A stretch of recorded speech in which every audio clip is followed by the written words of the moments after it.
And we are recording. Hello, everyone, and welcome to Gauntlet Community Open Gaming. My name is Mike. I will be your Dino Master today for the role-playing game Escape from Dino Island. Escape from Dino Island is a Powered by the Apocalypse game written by Sam Tung and Sam Roberts, and it's available on itch and drive-thru. My name is Mike. My pronouns are he, him. I've been playing with Gauntlet for about 2 years now. A little bit about myself. I've been playing role-playing games for, it'll be 40 years this year. I guess that means I'm old. Started out playing a lot of D&D, various editions. That's mostly what I played through the 80s. In the 90s, I mostly played GURPS with a few others.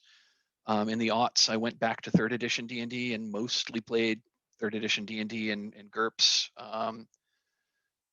4th edition kind of bounced off my group, so we switched to Pathfinder for a little while. And then in 2015, I got invited to join join a group that was playing this weird little indie game called Dungeon World, and that game broke my brain in a good way. Our last player has joined. Welcome. We're just doing introductions. My name is Mike. I will be your Dino Master for Escape from Dino Island. I've been playing with the Gauntlet for about 2 years, GMing for about a year. So welcome everyone to. Welcome everybody. Well, just to let you know, we are recording the session, and I will check in at the end to make sure that it's to see if it's okay to post it publicly. So yeah, that's a little about me. I do have a toe in game design. I'm currently I'm currently writing a game called Naked City Blues, which is a Powered by the Apocalypse game of 1940s detectives. It's in beta right now. I know I know there's someone else, not me, that's running a session at Gauntlet Weekend. So, that's kind of cool. I've never had anyone else run a game that I've written. Enough about me. Why don't we go around the table? And if you want to give a brief introduction about yourself, why don't we go clockwise around how I have it on my screen? So Mario, would you introduce yourself? Hey, my name is Mario. I use he, him pronouns, and please excuse me if I mix up something with language-wise. My vocabulary is not necessarily the best, but I will try my very best so that I follow up with everybody and everybody is hopefully will be able to understand me. Apart from that, I'm super excited to have another Gauntlet Open Gaming Weekend, and especially to play Escape from Dino Island, because just before the pandemic, I've run it with the local gaming community for like 4 or 5 times, but I never been able to play. So this is very exciting for me to get back to it from the player perspective. Thanks. Cool, thank you. Will, would you introduce yourself? Hi, my name's Will, pronouns he, him, and I've been playing with the Gauntlet since about May 2019, I guess. And I'm not running anything this GCOG because it's coincided with all of my other gaming commitments, but I am happy to play Escape from Dino, and I've only played it once as Escape from Rancor Island. As part of the Star Wars Saturday Special Edition that we did. And that was a lot of fun. I imagine there will be less blasters and maybe not less bounty hunters in this one. Who knows? But yeah, and I'm really looking forward to it because I've promised to run this for some non-nerdy friends who don't really know gaming but love Jurassic Park. So cool. Yeah. Yeah, I saw the Rancor Island. I wasn't able to take part in Star Wars Saturday. One of these days, I'll get into one of Rich's games. But yeah, I imagine there will be less blasters and perhaps more, perhaps more machine guns. But we'll see what happens. Trayvon, would you introduce yourself? Hi, my name is Trayvon. Pronouns are also he, him. I have been gaming since I was a freshman in high school, so almost 10 years now. No, a little over 10 years actually. I have never played in a convention before, and I have never played Escape from Dino Island, but I have played a couple other Powered by the Apocalypse types games. And I'm just a huge dinosaur nerd, so this is right up my alley. I read paleontological journals for fun. So I'm just happy to be here. Fantastic. You're probably you definitely will. I'm going to tell you right now. You almost certainly know more about dinosaurs than I do. And these are going to be movie dinosaurs. So yeah. Yeah, I haven't read a thing about I haven't read an actual thing about dinosaurs since I was probably in high school, and that was a long time ago. Bjorn, would you introduce yourself?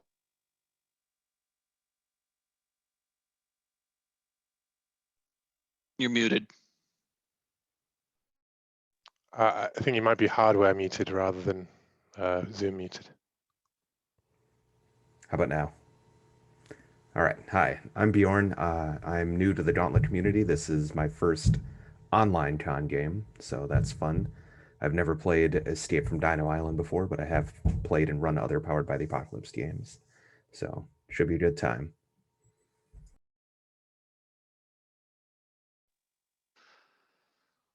Well, fantastic. Hop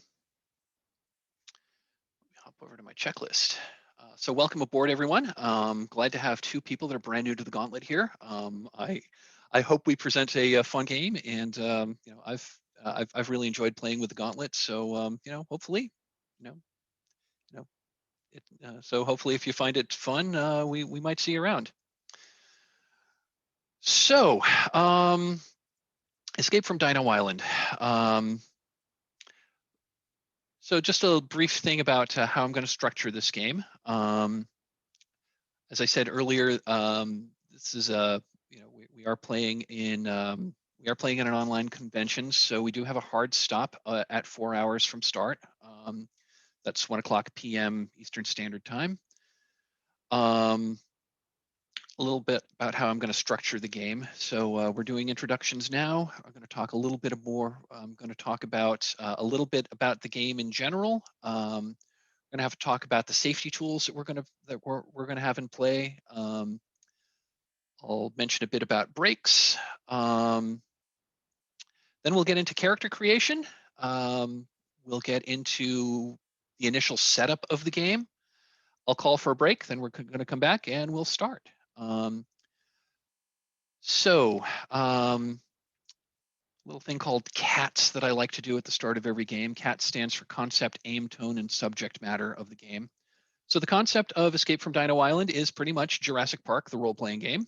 There's some lost elements. There's some, there's some other like castaway on a strange island. But basically, the PCs are stuck on an island where there are dinosaurs, and you need to escape with your lives. That's the gist of the game.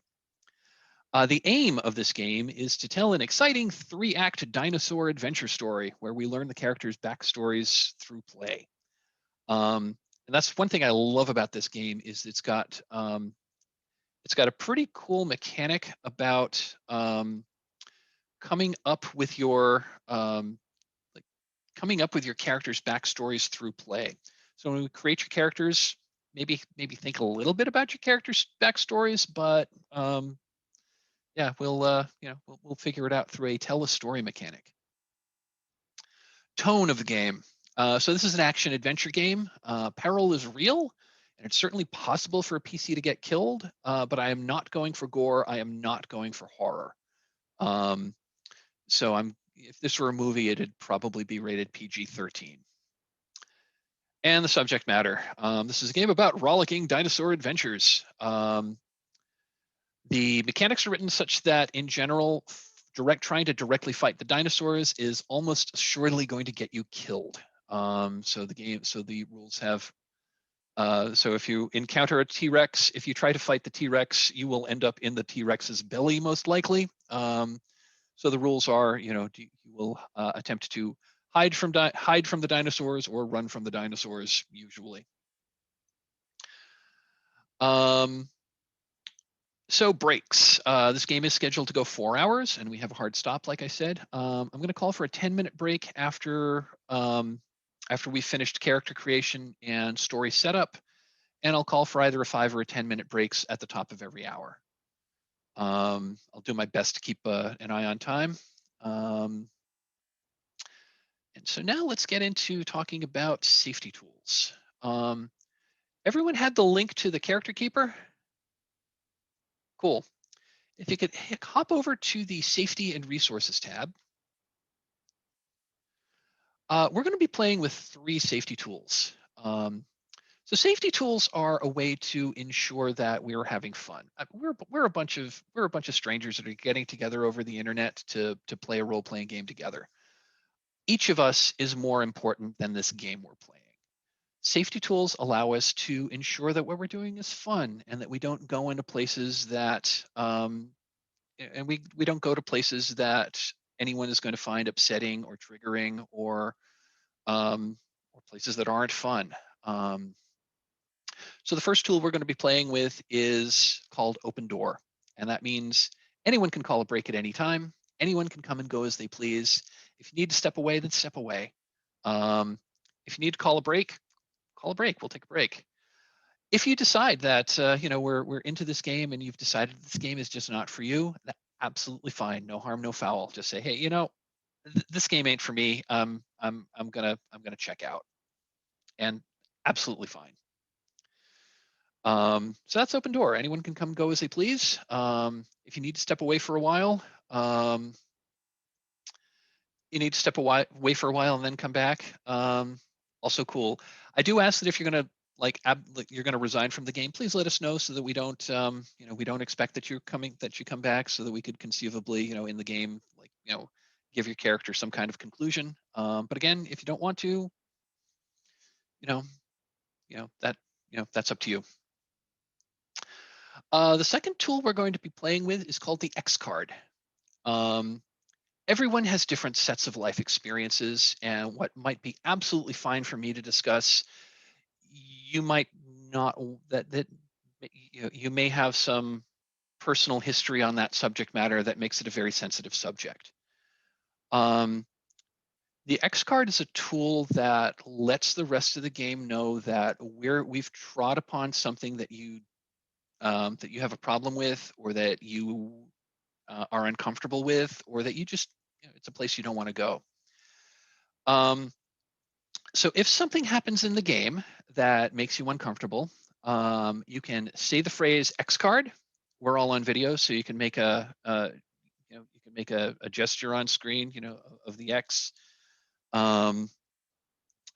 Invoking the X card means that we're going to pause the game. I'll ask you what we need to change, what we need to remove from play. I will not ask you why. I will just ask you the what. We'll have a little discussion. Find out what needs to change. We'll rewind the scene. We'll play through the scene again with those elements removed.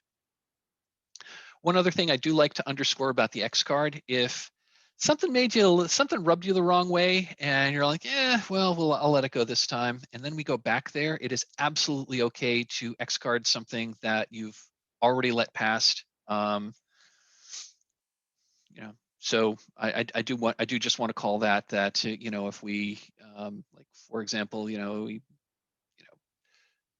if you didn't like a gore and I described described the gory details of a dinosaur chewing off somebody's arm, and you're like, ew, that's gross, I don't really like that, but whatever.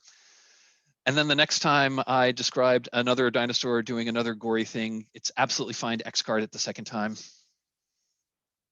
Any questions about either Open Door or the X card?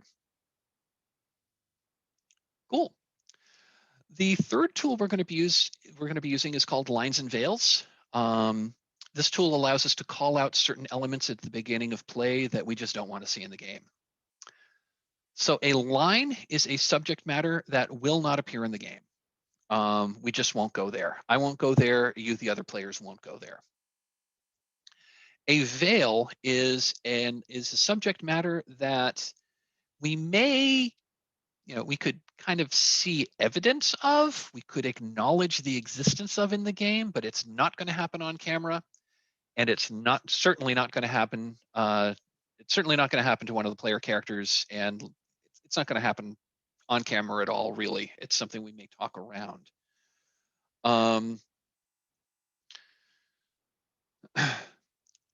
So I've got a list of, so on the Safety and Resources tab, I've got a list of some common things that are frequently lined or veiled. I pre-populated it with my own lines and veils. If anyone wants to, I'm going to encourage everyone now to, hit the appropriate checkboxes for anything that you want to line or veil, or if anything that is veiled that you want to line, go ahead and move that checkbox over. Feel free to add other things that aren't on the list, and I'll give you all a couple of minutes.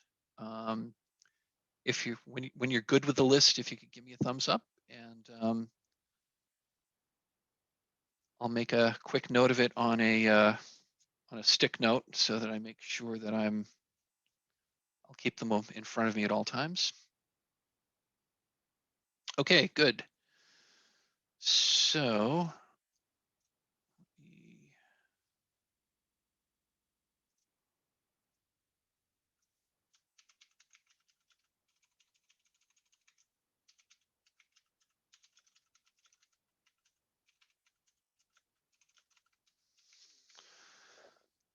lined, we have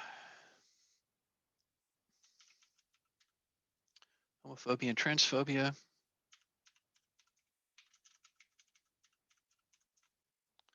Will not occur. Racism. Sexual violence. Slavery. Veiled, we have harmed children.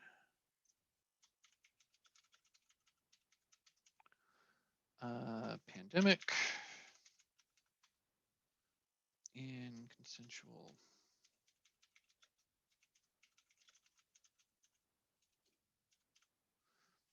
Okay, cool. Awesome. So I've got those on a stick note that's sitting at the top of my screen. So I'm always going to. So I will always be aware of them. One other thing that I like to mention during the safety tool discussion isn't exactly a safety tool, but if for some reason I like pull off my headphones, step off camera, and then don't come back, or I suddenly disappear, that might indicate that there's something going on in my house, or I've lost internet connectivity. If something happens such that I disappear and am gone for more than 10 minutes, assume that something has happened and that the game is over. I do like to mention this just because I usually do have very reliable internet, but at the Gauntlet Open Gaming back in October, I lost internet connectivity about half an hour before about a half an hour into before the end of a game, which was really annoying because I was just getting to the conclusion. But such things happen. So if I go dark or if I step off camera and don't come back,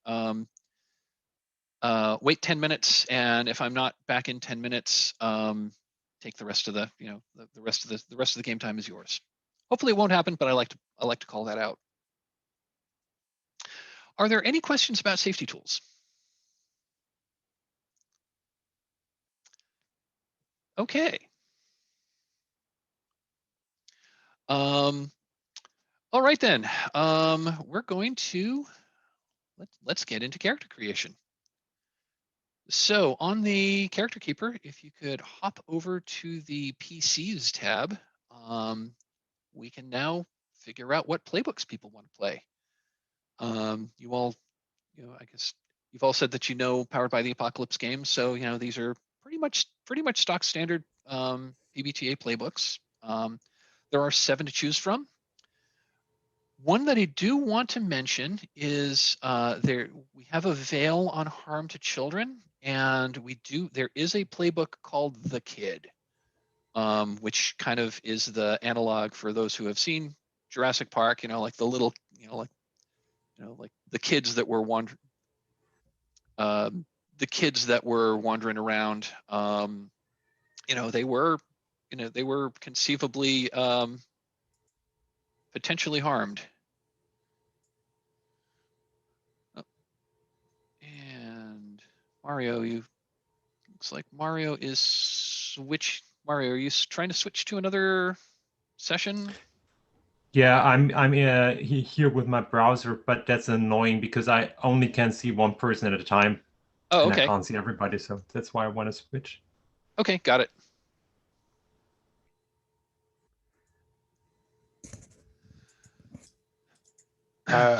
My feeling is that with a veil on harm to children, it's probably easier just to not have that playbook in play, unless anyone really wants it, in which case I'd say we just go for like a 16, 17-year-old rather than a 12, 11.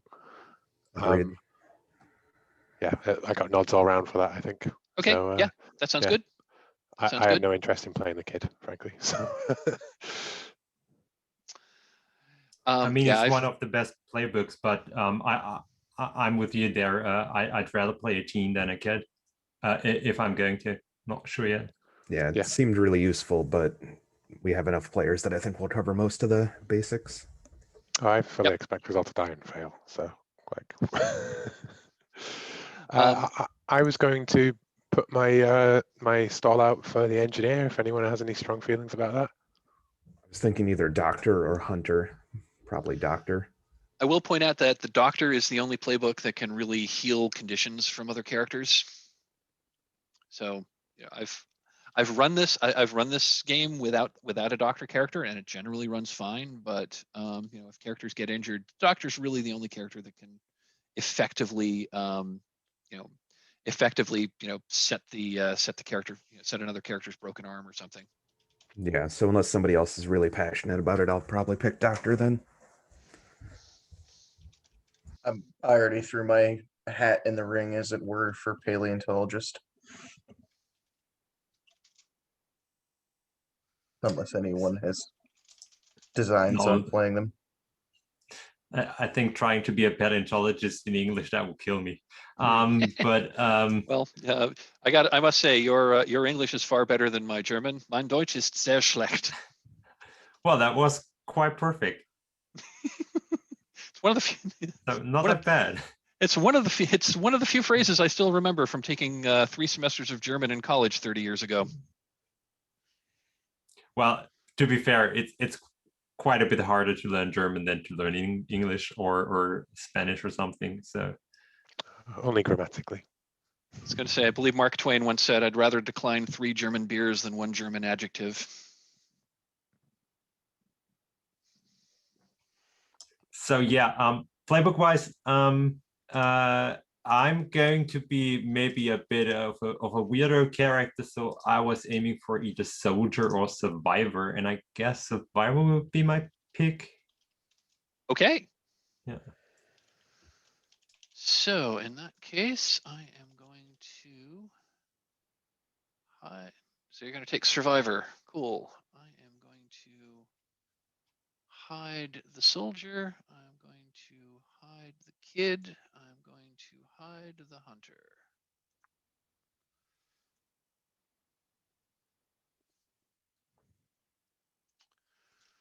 Cool.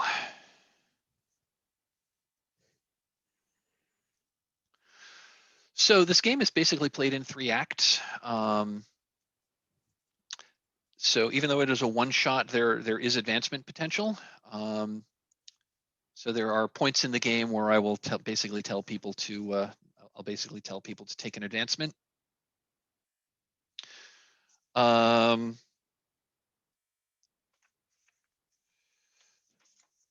So in Escape from Dino Island is a game where I don't have a scenario set up ahead of time. I'm going to take some notes here because I'll be asking you all some questions.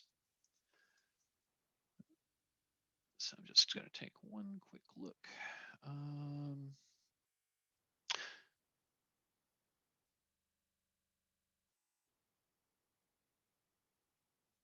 Got it. So everyone has a move. The basic moves of the game are on the basic moves tab.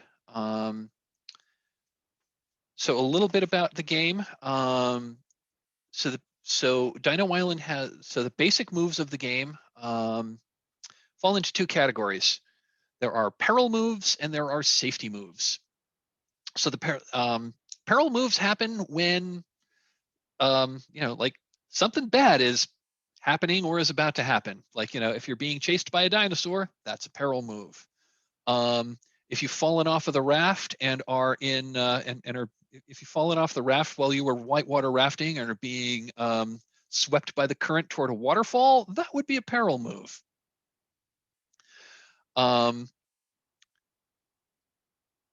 So when you're all in it together and you're running and you're like acting as a group, it is the hero that is in the worst position or basically it's a character that's in the worst position that will roll for everyone.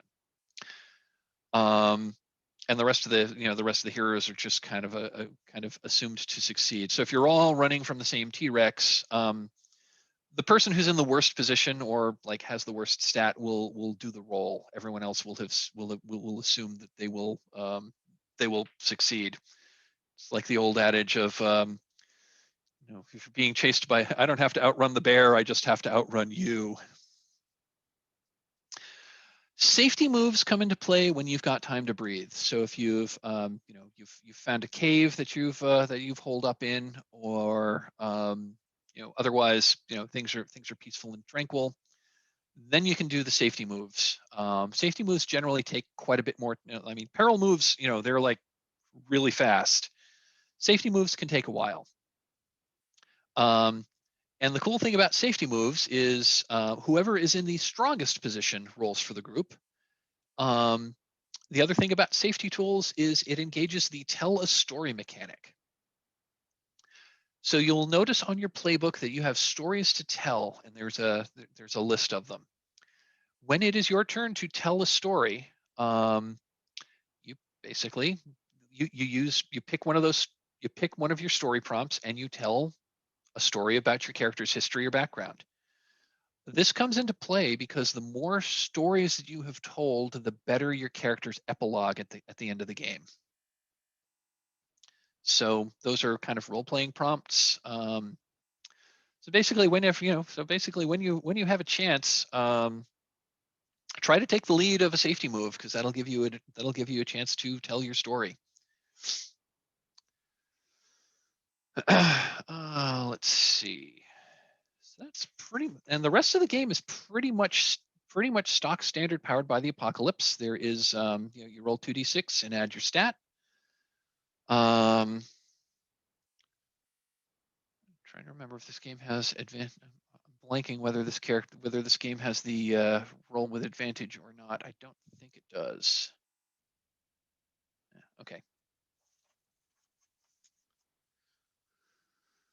So let me hop over to my checklist and I'm going to take some notes. So we're going to go around the table and I am going to ask some questions to the group, and this is going to set up how you know each other, why you're on this island, how you heard about it, and a little bit about the current situation. So, question to the group as a whole. You've come to this mysterious island together. Why? There are 6 prompts, and if you have, and you aren't necessarily limited to these, but the 6 prompts are: you were invited as guests under mysterious circumstances. You were hired to work here under mysterious circumstances. We're here to explore or research. We're criminals or smugglers here for a score. We're on a rescue or retrieval mission. Who or what are we after? Or we're on a covert mission to infiltrate or sabotage. Any of these sound good to you? I kind of like the more heroic ones. I'm not really leaning towards criminals or sabotage. Rescue or exploration would probably be my pick. I'd go with explore research out of that, because I was thinking more about like innocence, but I feel as though that kind of bridges those two things, is explore without being necessarily like heroic people. You know what I mean? Sure. We were called to heroism, right? Yeah, I'm good with that if everybody else is. Works for me. Okay, so you're here for exploration. So exploration or research, you say? Okay, cool. So I guess we'll flesh. That out. I'm going to dig into that just a little bit. Here.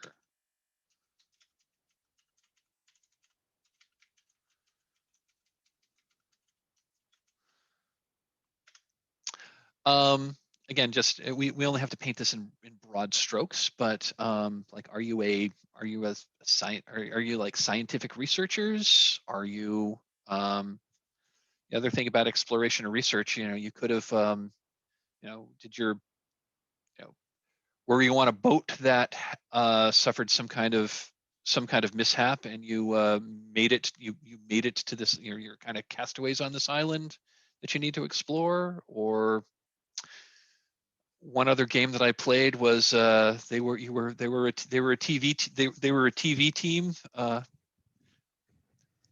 They were a TV team that explored, kind of like a cross between Crocodile Dundee and Ghost Hunters, a team that explored cryptids. So what's the nature of your exploration or research on this island? Part of that question is definitely, do you have a paleontologist with you because we knew there were dinosaurs here, or is it just absolute happenstance that I am here with you guys? Or I mean, paleontology is probably not the highest paid thing in the world, right? I Yeah, imagine that some exactly. people go for a second good job after they've got it. I was wondering if perhaps we are. I quite like the shipwrecked idea. Yeah. I quite like the thing. I'm wondering though if perhaps we are doing a survey for an island and there was a storm, and we've ended up what we think is the right island, but it's actually the wrong one, right? Like, we're supposed to go to some private thing owned by let's call him Elon Bezos or something, right? Has bought his little private island somewhere, and we've ended up here. I like that. That explains a lot of the random people that are together if we were shipwrecked here. And we think we've arrived on the right island, right? Like, all good. And vegetation is quite dense, so we're here to maybe like find a perfect spot to build like an actual real big base camp, so that people can come and build all those fancy mansions that are supposed to be here like in one time a year. This is the Doomsday Bunker Island. This is where we're supposed to be coming to build the Doomsday Bunkers for the rich, the super rich. Does that work for everyone? Like, we're surveying that, right? Sure. We have to protect the survey equipment with our lives. I love that. You're a survey team that was hired to survey a recently procured private island, to build a large doomsday bunker. I love it. Let me write that down.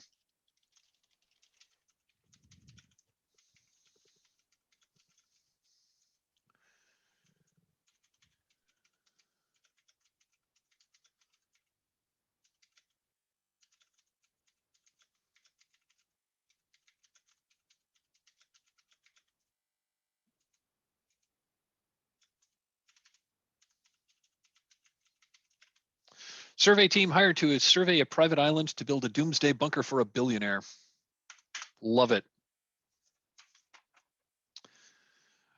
Okay, we've got the playbooks. So,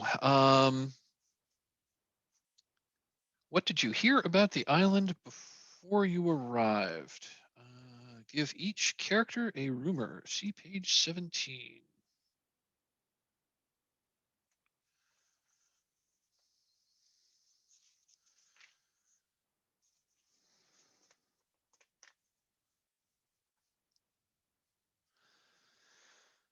Oh, I'm going to. I am firing up the dice roller. We do have a shared online dice roller. There's a link to it on the Safety and Resources tab.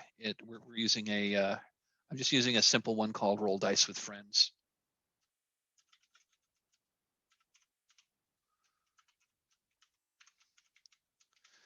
I don't. This being powered by the Apocalypse game, I don't usually roll. However, I am going to be rolling on a couple of tables.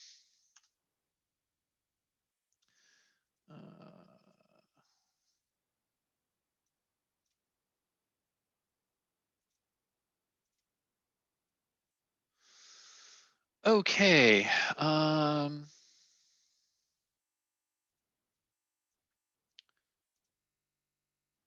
So we have.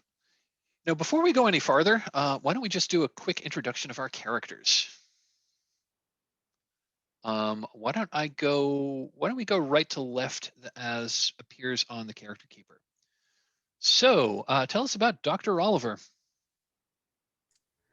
So in my head, Dr. Oliver started out young and idealistic. He did Doctors Without Borders, set up clinics all over the world, and then just gradually kind of got jaded as he got older. So I'm imagining him in his late 40s, early 50s, and he just kind of signed up for this gig because for the paycheck. But he does still have that solid core of idealism.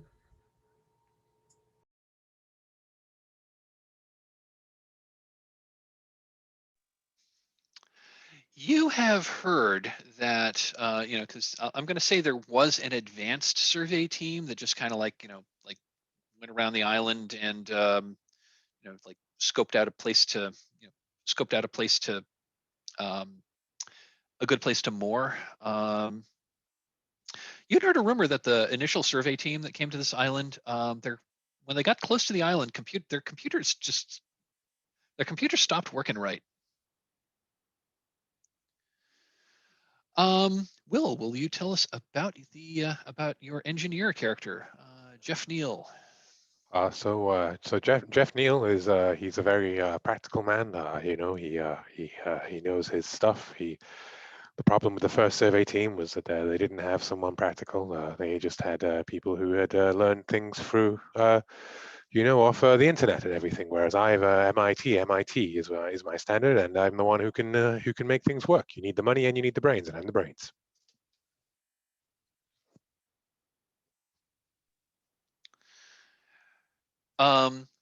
You have heard that this island that you've been hired to survey, no one has ever set no one's ever set foot on this island before last year.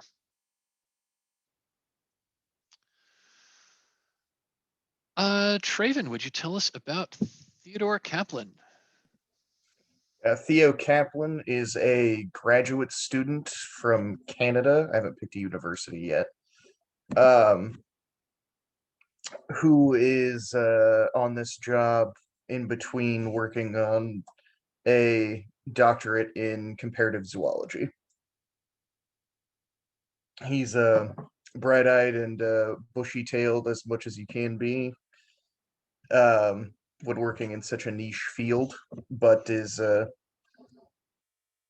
eternally optimistic, we shall say.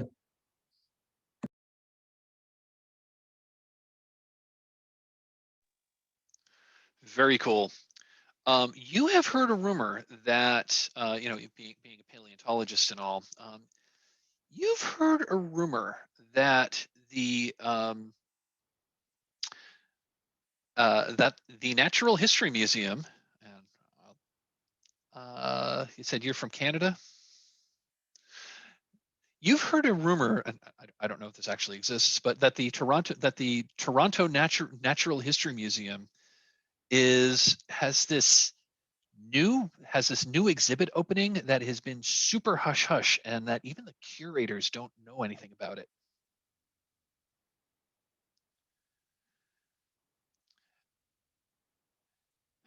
And Mario, would you tell us about Jupiter? Hey friends and followers, it's me Jupiter again with a new video on my YouTube channel. You wouldn't believe what I'm about to tell you. I've got hired for a new expedition. It's an island never ever hiked before, and I'm going to hike it. It's so exciting. I'm super stoked, and I can't wait to share the epic adventure with you all. I love it.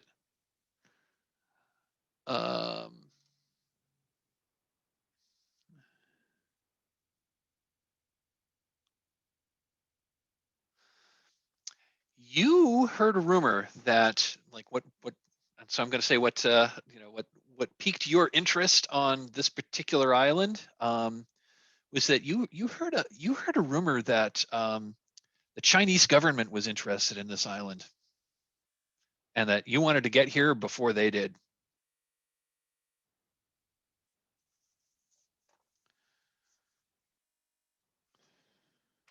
Oh, so let me check in with everybody then.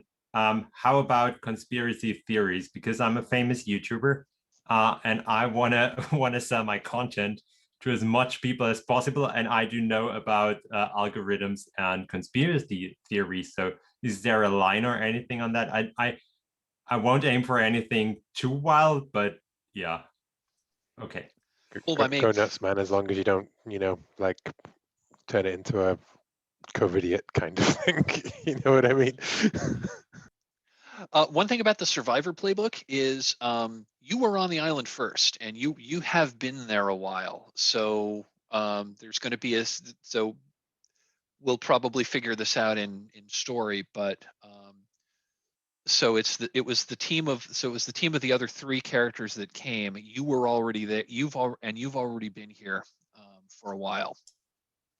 That's the thing about the Survivor is that you've been there a while. You know the lay of the land. You know some of the stuff that's going on.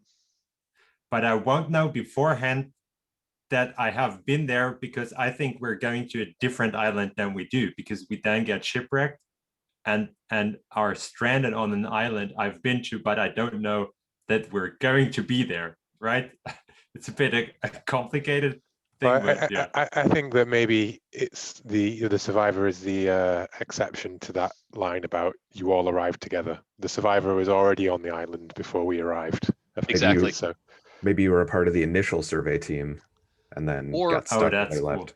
Or you're the YouTuber. You're like, hey, there's this island that the Chinese government has, and it's a top secret, so we're going there. And you basically get top secret, guys. Like, and you basically, you either hire some, and you hired someone to drop you off with the expectation that they're going to come back and pick you up in X days, and they never showed. Yeah. And so you've been on this island for at least a few weeks. So you know some of the lay of the land. You know more about this island than the rest of the characters will. Cool. So I love I am just going to say, one of the last times I ran this, we had a Survivor, and they were indeed a YouTuber. So this is awesome.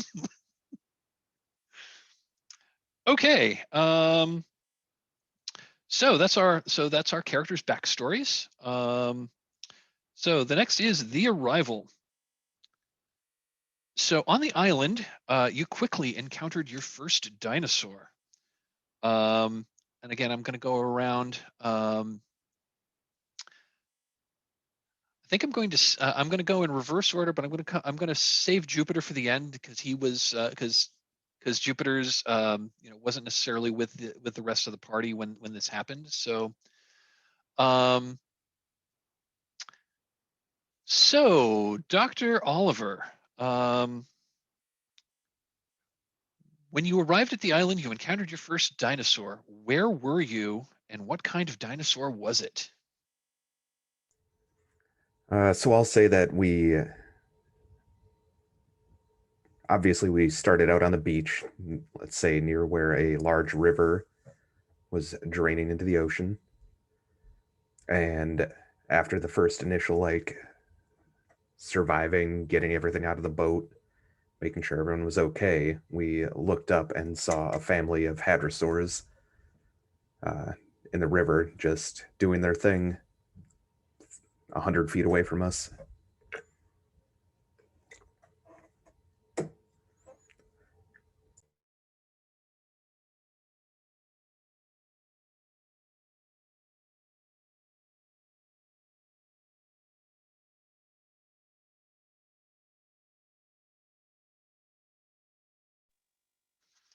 Just taking some notes here.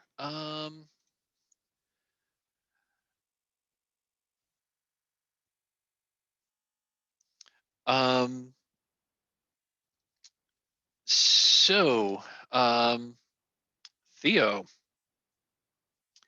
how did you feel when you saw a real living dinosaur? Stunned beyond belief, to be sure. Immediately cataloging everything I can about it, movements, behavior, trying to get as much information on them as I can, probably sketching things out in my notebook as well as making notes on them and trying to get as close as possible without disturbing them, maintain some academic integrity and try not to disturb my subject, but having to fight the urge to like get as close as possible.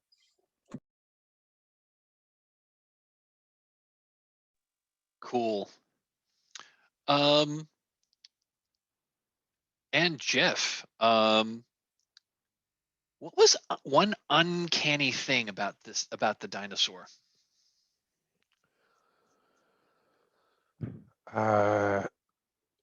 I mean, other than the fact that it's a dinosaur, I guess, the uncanny thing is the noises that it makes and the way that it moves. Well, that would be something oddly familiar, actually. An uncanny thing, I guess the uncanny thing is the fact that, I mean, it's clearly some sort of animatronics thing, right? But wait, it's breathing. It's too realistic. It's real.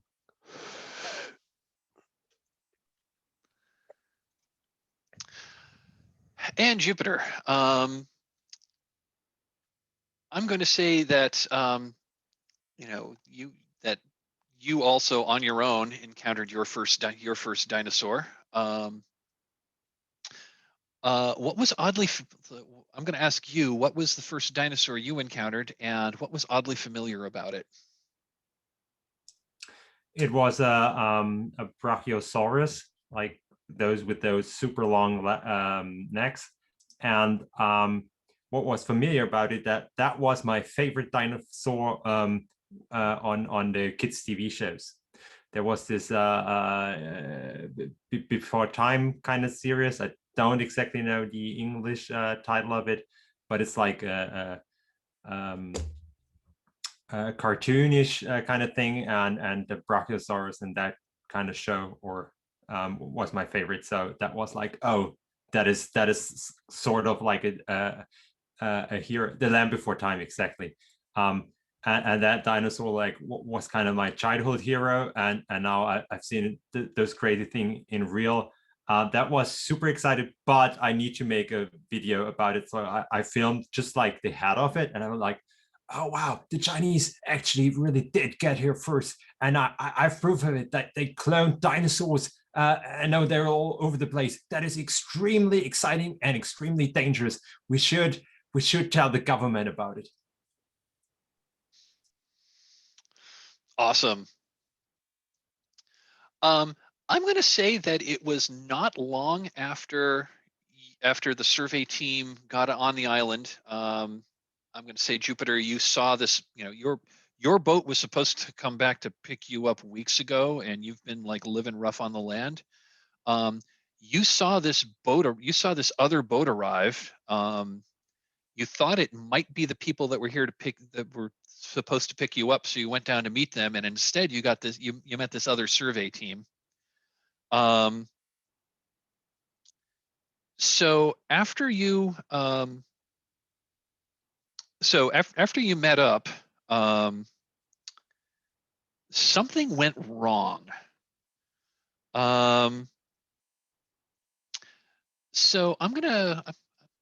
So why don't we go back to? So Dr. Oliver, what was your first hint that something was off on this island? I'm going to say that none of our satellite phones worked. That really, because obviously we wanted to call for help, and none of our communications gear was functioning, even though it should have been.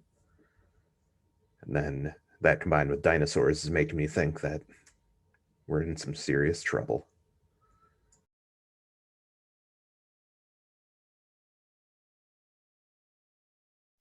Sat phones don't work. Excellent.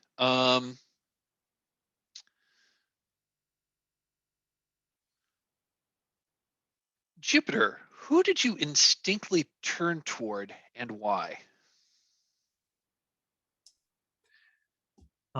Yeah, so I did this big piece of like stone writing. Like I collected a whole bunch of stone and I wrote help on the beach. And I thought this was the rescue team.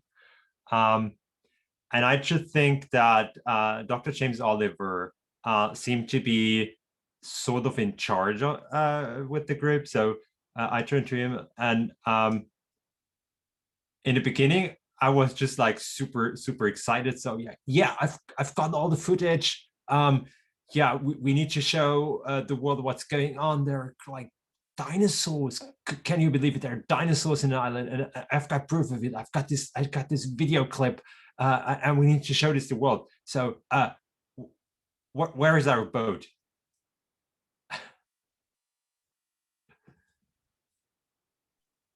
The boat is scattered up and down the coast right here. Got this whole zone right here of wreckage is our boat. Are you serious? What kind of rescue mission are you? Barely competent would be. Oh my, oh no. Now I'm stuck here again. I was just about to getting saved by you guys, and now we're all stuck. Well, at least I'm not alone, I guess, but did you call for help? I'm sure somebody's gonna come check up on us, but none of our communications gear seems to be working. And who exactly is that somebody? The billionaire who hired us, I'm sure he's going to be very altruistic and come and get us very soon. Fucking Bezos hired you too, so you're my rescue team after all. Listen, whoever you are, there'll be time to deal with these questions later, in a later phase of this exact opening. Having snuck a peek at the right-hand side of the page. Yeah. I've actually lost. I've got two more setup questions on the arrival. I got two more, and I honestly, I know I asked Jupiter a question. I know I asked the doctor a question. So I guess I'm going to go to. Guess I'm going to go to Jeff. What is your personal worst case scenario? My personal worst case scenario is that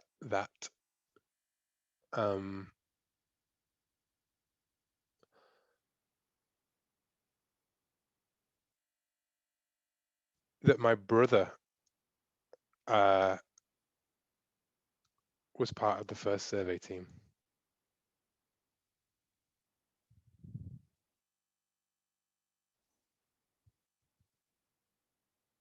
And I'm not sure if he was or he wasn't, but he's also very qualified. He was bidding for the right jobs and stuff. I don't know if he's here or if he's not, but maybe.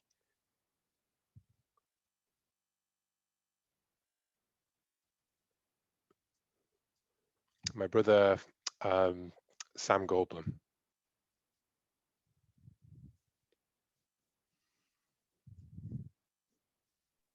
Do we want Half-brother, to do we obviously. want to establish that the first survey team showed and kind of never came back, and you're this and part of your job is to figure out what happened to the first survey team? I mean, we could certainly do that. We've just added that to the fiction. I quite like the idea that we all work for a rich egoist, right? Who is not a details-oriented person and keeps it all secretive. So it's kind of like very half-assed project management, you know? Right. It's all convoluted and who the hell knows what's going on. They were supposed to be here, but they're not. But you know, no one took ownership of that in the last stakeholder meeting and whatever. Well, for my question that I had from earlier, I would have had to have known that the computer stuff got messed up from the first survey team, so some of them made it back, I'm imagining, but nobody's really laid out exactly what happened. Got it. Or I mean, it's partial possible that messages or it's whatever, possible right? they radioed that. I'm sorry, I'm talking over you. I was going We're to say saying it's the same possible thing, I think. it's possible they radioed that back. Sure, yeah, that would work. I was just imagining getting the 411 in a dive bar from somebody.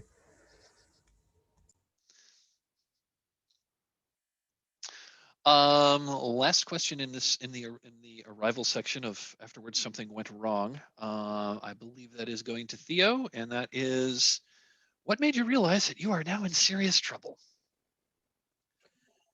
Um, we have so it's definitely compound number of things. First of all, we've encountered somebody who's been stuck here for a while already. Second of all, we've established that our communications equipment isn't working properly. Third of all, we've established that there are at least 2 different species of dinosaurs on this island, which means there's going to be more, and some of them are probably carnivorous. So, knowing absolutely nothing about the behavior of extinct animals, as far as anything other than what bones can tell us, that's extremely worrying.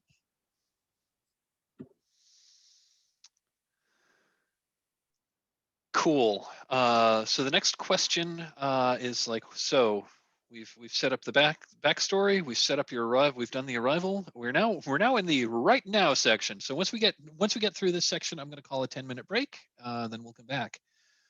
So just got a couple more questions. I think we've already established the first one, which is, where are you now?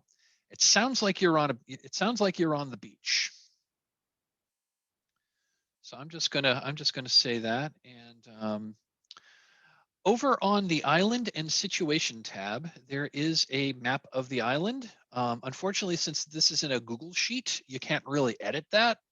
So I have put a link to an editable version of the map on that page. So if you want to click that, that'll open a Google Drawings version of the same map. So, and on this, we can draw stuff. You should all have edit access to that one as well. I am going to say so. So it looks like there's like a big cove, sort of like in the. It looks like there's 2 coves on the eastern border of this island. Do you want to be in the big? Does your beach want to be in the big cove, or these like kind of in the middle, or in that smaller cove, which is toward the bottom of the island? I feel like the small cove towards the bottom. I second that. Yeah, it makes more sense to me to be where we would crash rather than. Want to be, yeah.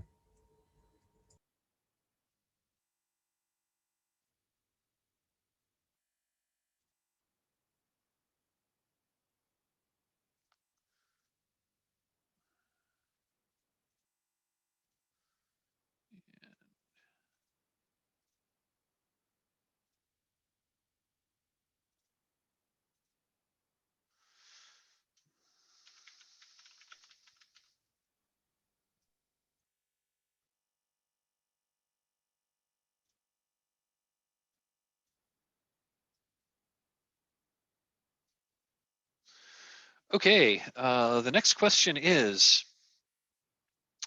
and I think this is going to be a question to Jupiter because you've been on the island before.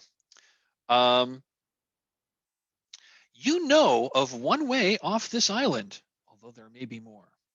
What is it? And there's a pick list here. Or if you want to come up with something else, that's also cool. The pick list includes you saw a building with a radio with an apparent radio transmitter on it.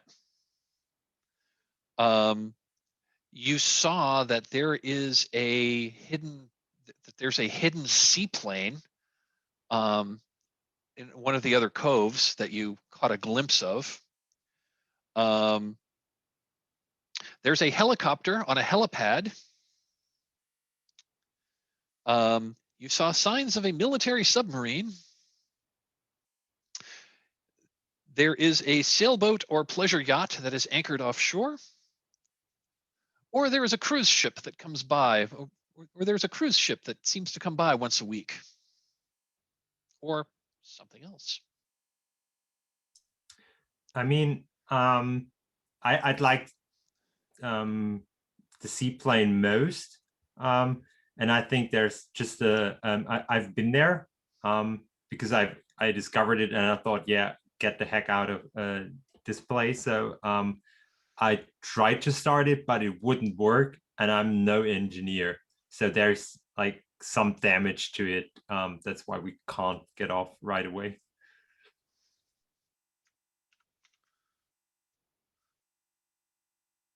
I'm going to say it's way over on the other side of the island too.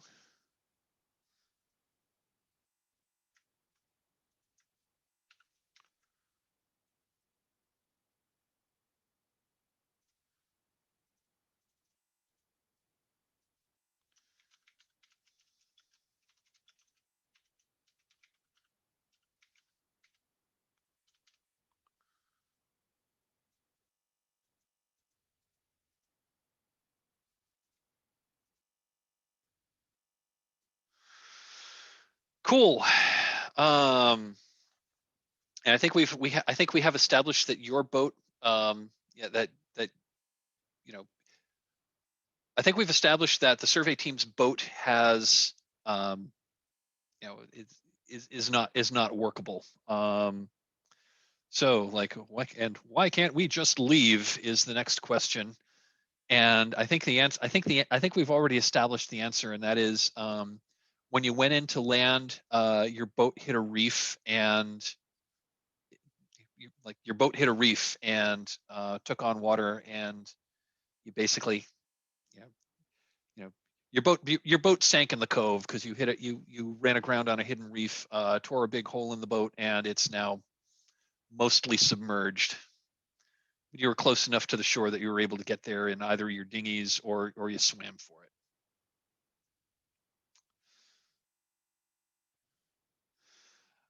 And finally, there is a mystery on this island that needs solving. I can either roll for this, or there's a pick list here. Why have you lost contact with the outside world? Who sabotaged your mission and why? Why didn't your contact meet you, and where are they? What is the source of the strange broadcast overpowering your signals? Why are your compasses malfunctioning? And who are the shadowy figures watching you from the bushes?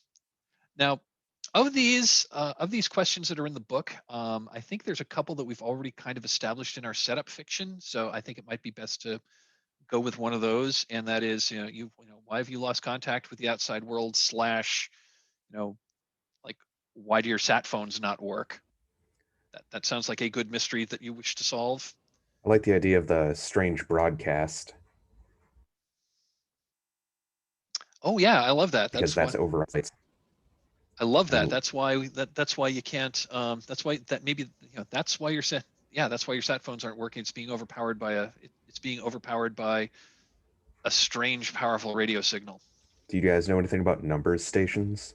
I think this ties in with the conspiracy theorist stuff, but There's just a mysterious signal broadcasting numbers very powerfully.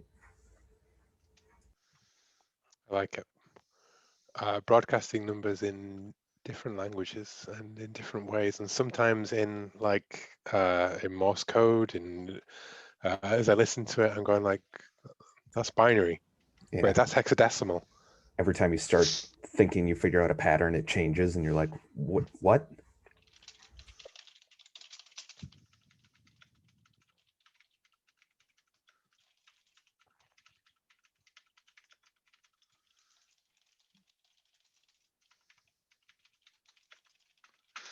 Okay.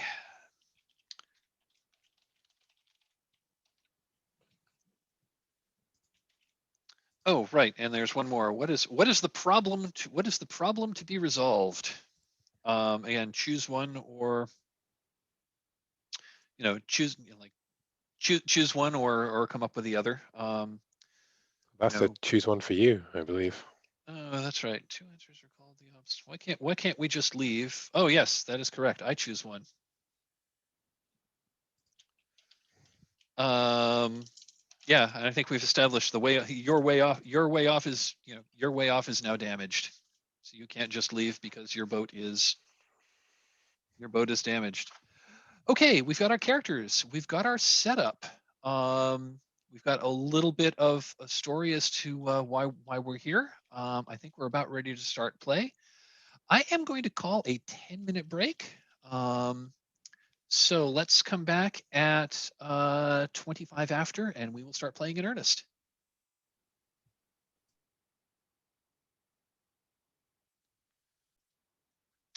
Okay, we're all back. Excellent. Yeah, thanks for the write-up.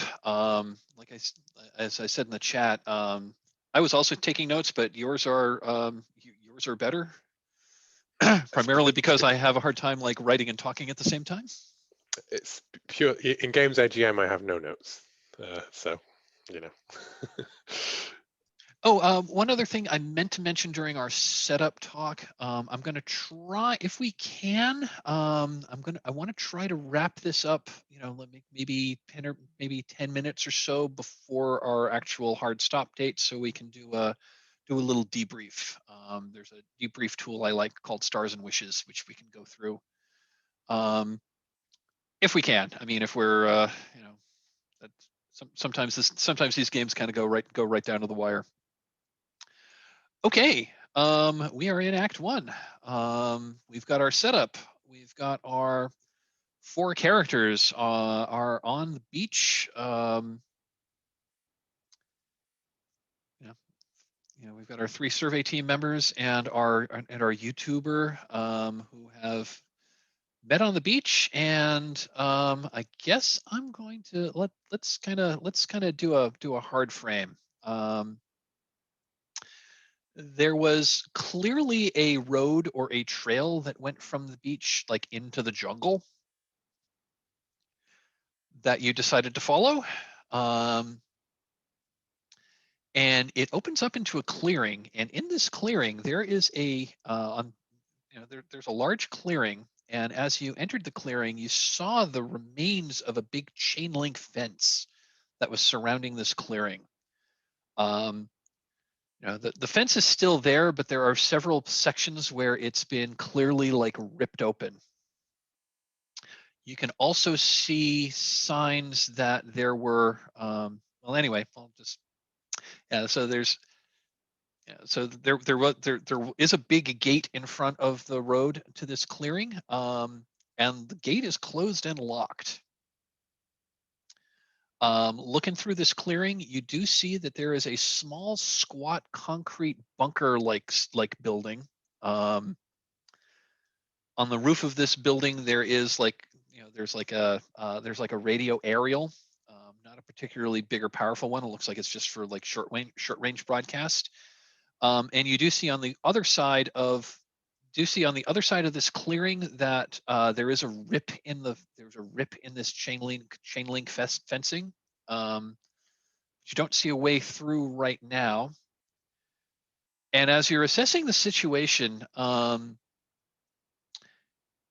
You definitely hear the sound of something big moving in the jungle behind you. What do you do? I'm going to look around and ignore the fact that I'm extremely confused because nobody was supposed to have been here prior to a year ago. And I'm going to move steadily towards that building because I don't like the sounds behind us. And I'm going to motion everybody else to quietly follow me. Okay, so there is like I said, but there is a chain link. There is a chain link fence because you were following like a fairly rough road, and there is a gate, but the gate is closed and locked. The rip in the fence is way on the other side of the clearing. Sure. Oh, well, I've got my toolkit, and I could jerry rig something for the gate, I'm sure. Okay, awesome. So Jeff pulls out his toolkit and starts working on the lock. And as he just starts working on it, you all hear a from the from the jungle behind you, and stepping onto the road is a very big, very scary looking bipedal dinosaur. It's got eyes on the front of its head. It stands about maybe 10 feet tall. It's got very, very strong hind legs. It's got shorter arms, but that do end in claws. It's got a mouthful of very sharp teeth, and it's looking right at you. What do you do? Oh, fuck. I think that is Miss Angry. Run, everybody. Run. Yeah, I agree. Run. Jeff is convinced he can get this gate open. I'm going to So roll jerry rig. I was going to say, perhaps? I think you want to. So I think you want to try. So I think that's going to be a. Oh, that's right. You've got a playbook move. Mm-hmm. Which is whenever I whip a makeshift solution to a problem, which in this case is jimmying the lock, I would say. On a 10 plus, it'll do the trick. And I think that part of this jerry rig is like opening the gate in such a way that I can close it behind us, right? Like just to give some options for a 7 to 9 kind of thing. Got it. Got it. I think drawing on my expertise, I am going to pull a road flare and light it and try to. So you're going to try to. So.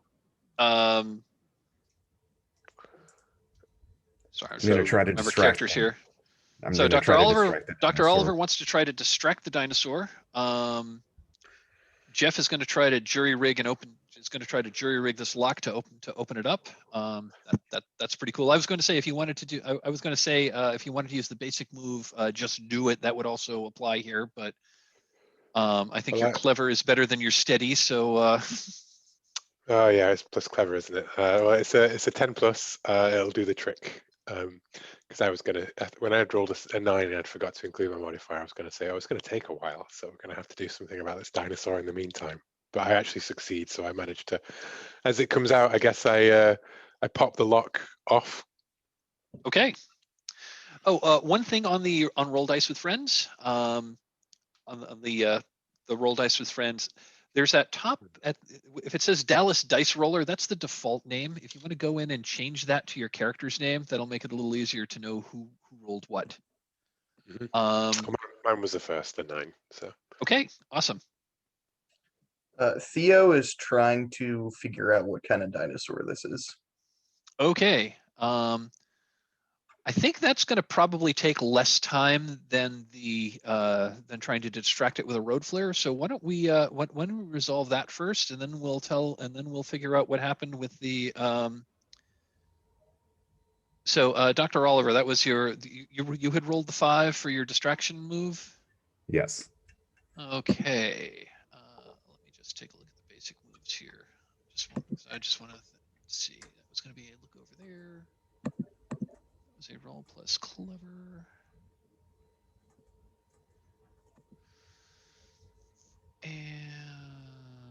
Okay, so that's gonna be a miss. Theo was also a roll plus clever. That is an 8. So yeah, you may ask. So Theo, you may ask one question from that list. What are its moves? This is what I'm gonna go with. What are its moves?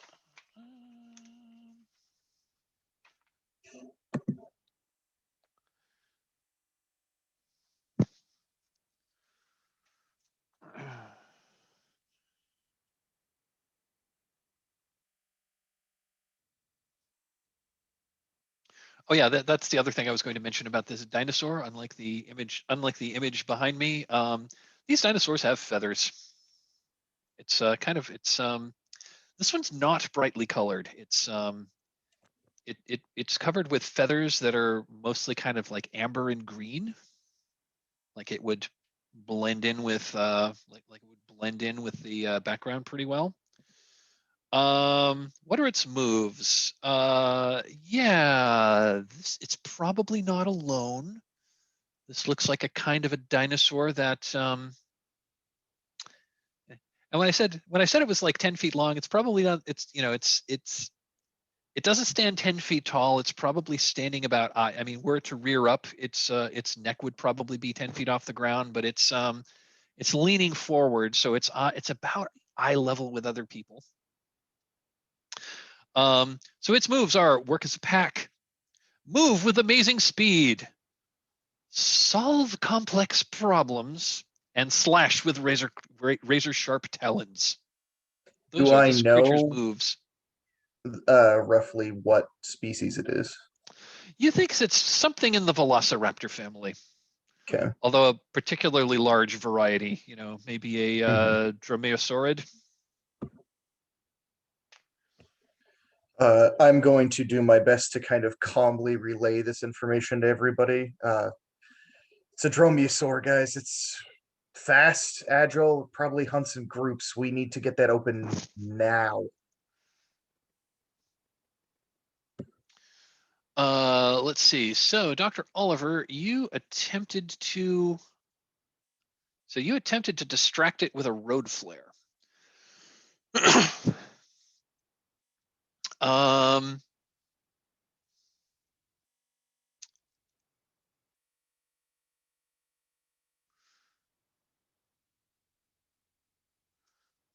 So what was your intention with that? To try to like make it look over there while Yeah, basically I was just trying to get it to focus on something other than us. Well, we got the gate open. So you like describe what you did. I know you lit the road flare, and then what did you do with it? Are you like waving it over your head? Did you throw it? I waved it in front of myself and then I threw it. Okay. Cool. I am going to, and so, but you rolled a miss. So here's what I'm going to say happened. You throw the road flare. I have something. Sorry, I have something to add because I already ran away. Because I ran away as soon as I hear the noise. Oh, okay. Because I said, like, guys, run, and I was off because that's and my then you ran. strong suit. To Okay, be got fast. And what about the flare comes my direction? And I'm like, what? What I was going to say was that the flare lit the flare lit underbrush on fire, and you now have to deal with dinosaurs and a fire.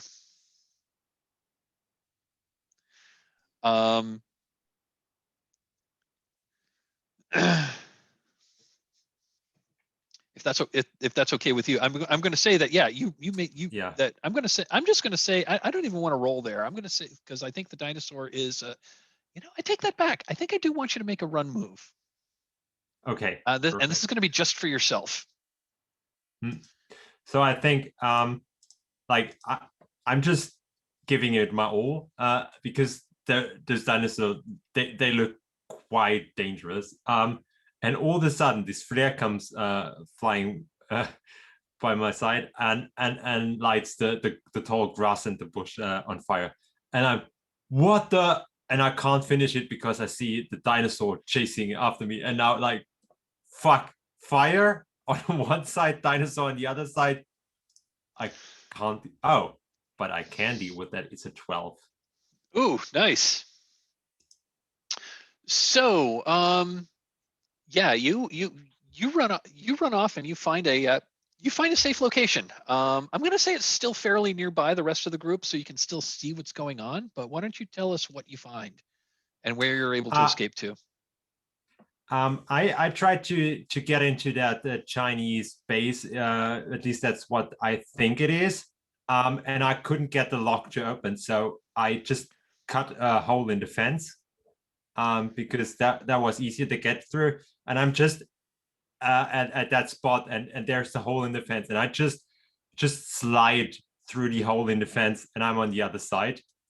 Okay. I was going to say the problem with cutting a hole in the fence is the dinosaurs might be able to get through. I was going to say if you wanted to, I was thinking what might be better in the fiction would be climbing over the fence, if that's okay. Yeah, we could do that, but I don't think that dinosaur-wise Jupiter is that smart. Okay. What did you use to cut a hole in the fence with?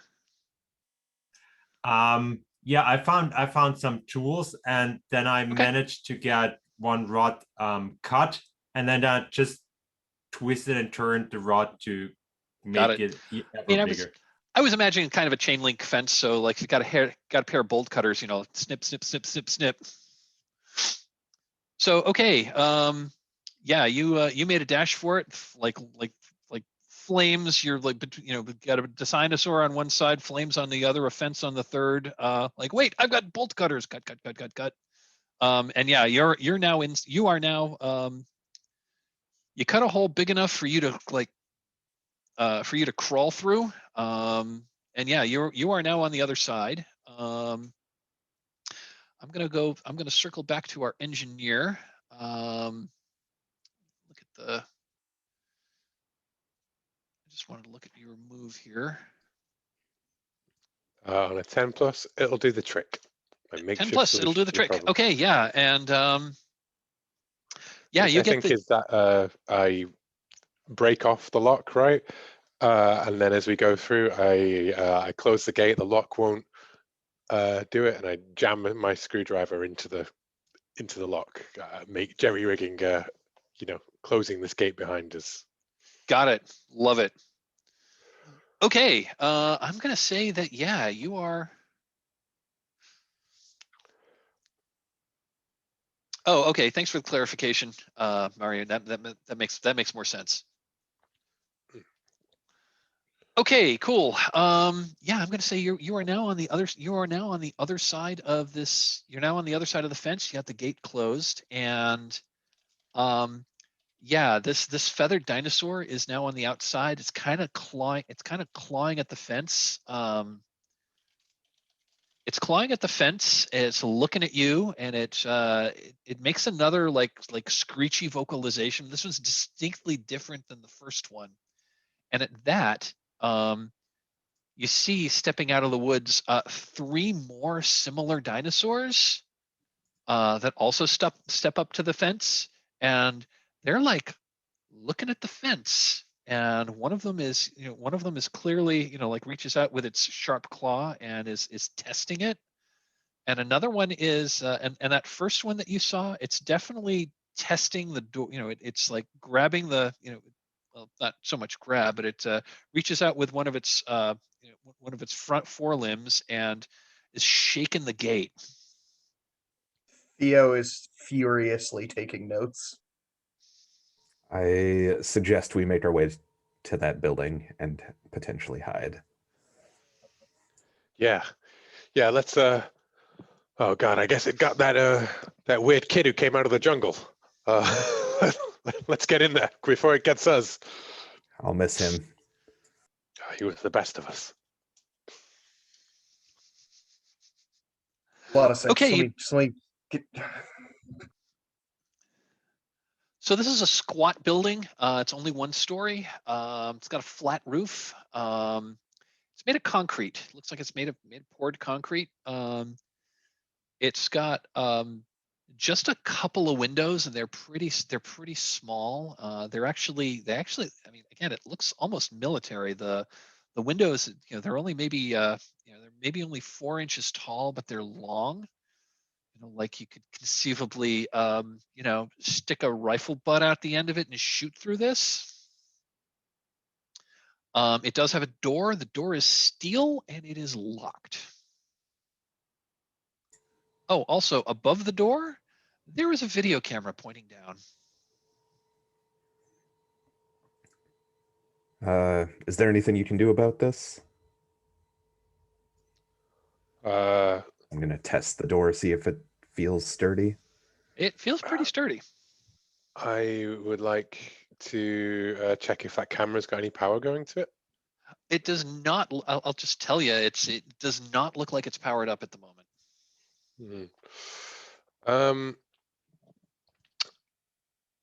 I guess I would like to try and scavenge for something that could help me open the door here. Would that perhaps? Sure. When I say scavenge, I feel like it's more like rooting around to try and find like something that I could, mess with, rather than actually like a piece of equipment or anything. Okay. Does that make sense? Yeah. I mean, you've got some time to breathe here. It looks like this fence is keeping those dinosaurs out, although you do see like a couple of 100 yards away on the other side, there is that section of the fence that is open. But this is a pretty big clearing. I know it's probably several hundred feet across. So yeah, I think you've got a chance. Yeah, I think you've got a little bit. I think you've got some time to breathe here. So if you're gonna, I think you as a group could try to. I think you as a group could try to scavenge. And Jeff, I think I think you have the lead here. So I'm going to ask you to roll. So why don't you tell us a story and roll plus clever?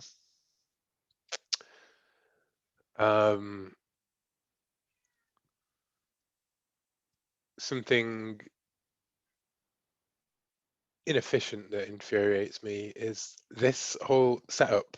A remote island for the rich and all of this. This is incredibly inefficient. It's stupid. You'd have to be a billionaire to think that any of this would work, because obviously as soon as you try to flee the apocalypse, the guys with the guns will just shoot you because your money is worth nothing and they will take your precious island away from you. This is all just vanity.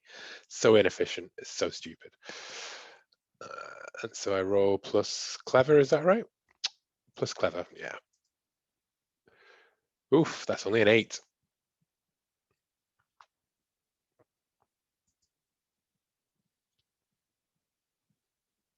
Which means on an 8, I find something handy, but I make a lot of noise. You're muted. You're still muted, Mike. Muted. Just walking around kicking rocks and ranting about rich people.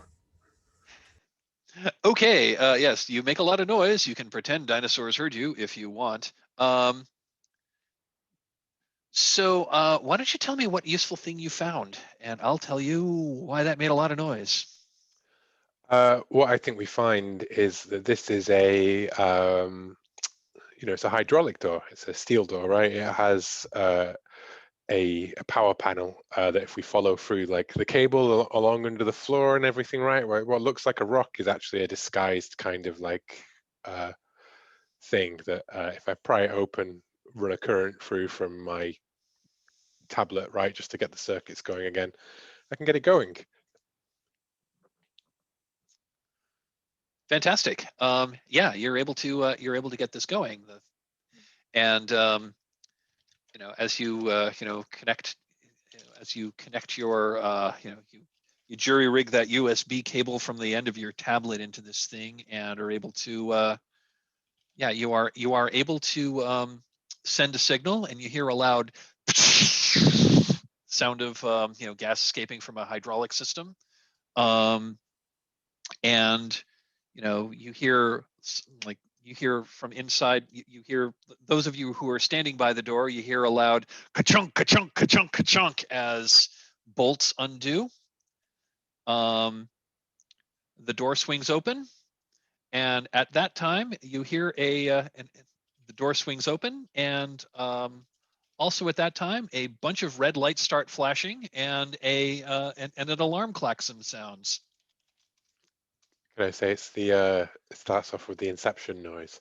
Boom! As the door opens out across the hall, like the shot from the tree line, from above, just shows loads of birds flying up from the trees. Yeah.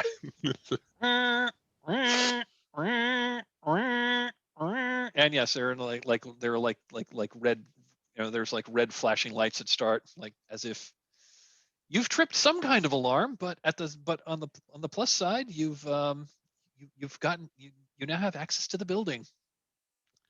What do y'all do?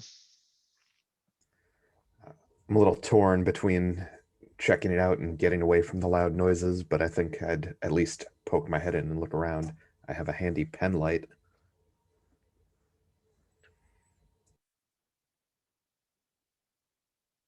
You've muted yourself again, Mike. I've been muting myself. My cat is wandering around under my feet and is meowing her head off. But okay. So as the door opens, you also hear the I guess underneath the sound of the klaxons, you hear that that electronic as several banks of fluorescent lights turn on. And the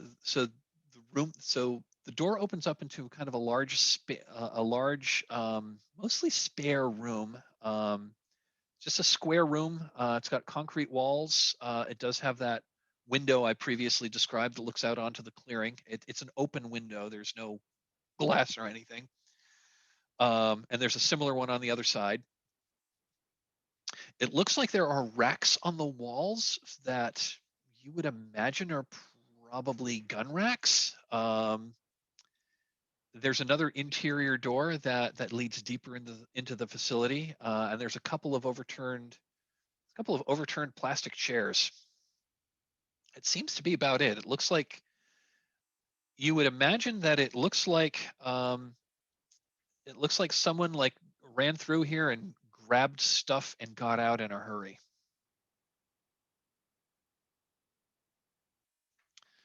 I'm just going to say, for the sake of argument, if you wish to close that door behind you, that would be, you could certainly do that. And I'm also going to say, just to ratchet up the tension, one of you, like another character's name, hold on. Theo, you glance back at the dinosaurs that are, at this point, quietly standing at the fence. Like a couple of them were absolutely watching what you were doing, but one of them is looking intently at the gate and is shaking. And then it reaches in with one of its 4-inch long black claws and pushes the screwdriver aside that that Jeff had used to jury rig closing the jamming the gate back together. The screwdriver falls onto the grass, and it pushes open the door. And then just looks up at you, and it locks its eyes with you. Hey guys, that's a pull door, right? Anything's a pull door with enough motivation. Come on. Right. He backs into the doorway, still with the notebook, just like trying to get as much as he can before he goes in. And then as soon as he enters the room, he grabs one of the chairs and sets it up under the window and is like standing looking out of it to try and keep an eye on them. I think Jupiter pats Jeff on the shoulders and says, "Great job opening that door. But I think it's time to close it. That guy looks hungry." Okay.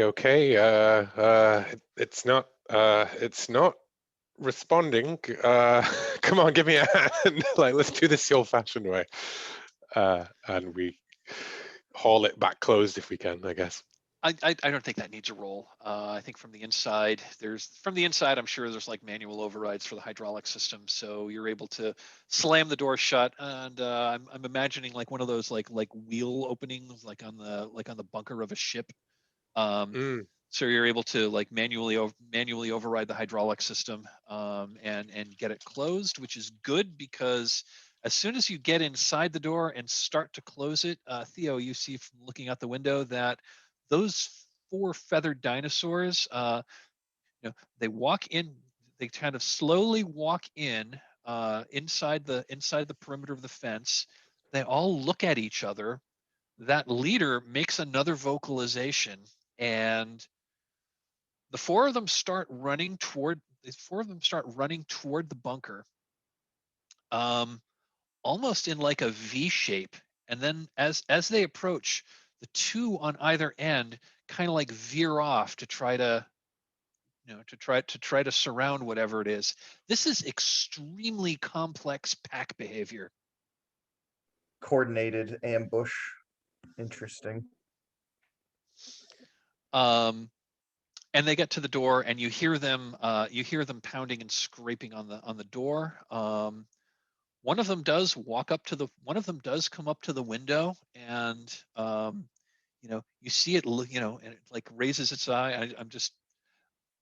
It's like that scene in Jurassic Park where someone's looking through the window, and suddenly the head of it, suddenly like the head of a dinosaur comes up and looks in.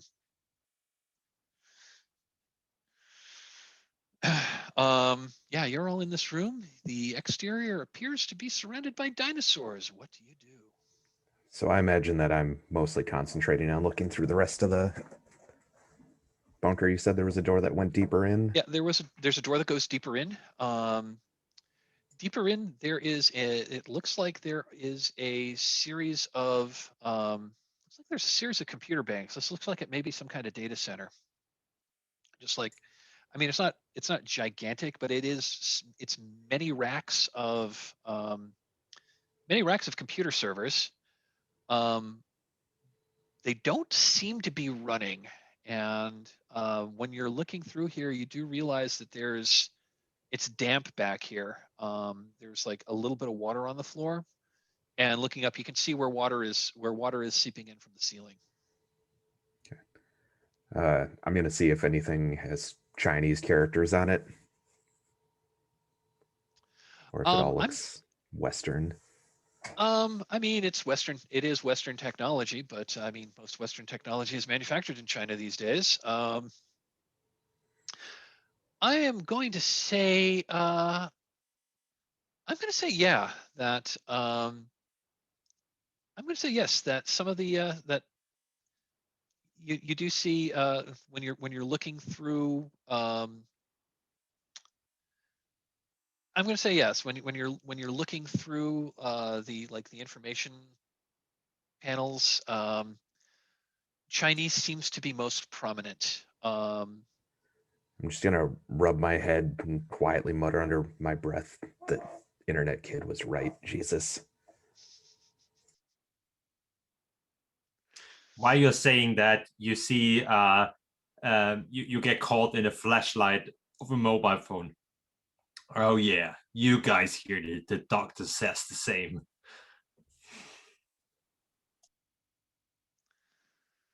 Cool. Question. Yes. Would you consider my watching the dinosaurs to be observing them academically? I think is how the move puts it.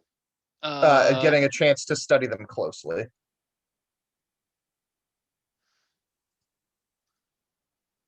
I'm sorry, which move are we talking about? My core one, the dinosaur expert Dinosaur one. expert. I can't ask any more questions about them unless I get a chance to observe them for longer periods of time. I'm going to say that I'm going to say that since you observed more complex behavior and that you were definitely making note, like trying to observe them more, I'm going to say yes. Okay, then I'm gonna We'll say roll that yes. again. Sure.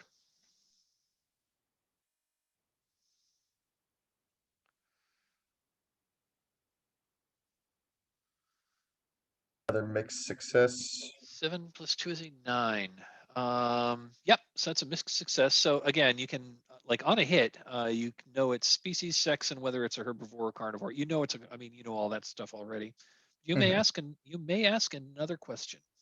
I am going to ask, what is its weakness? What is its weakness? Give me just a moment.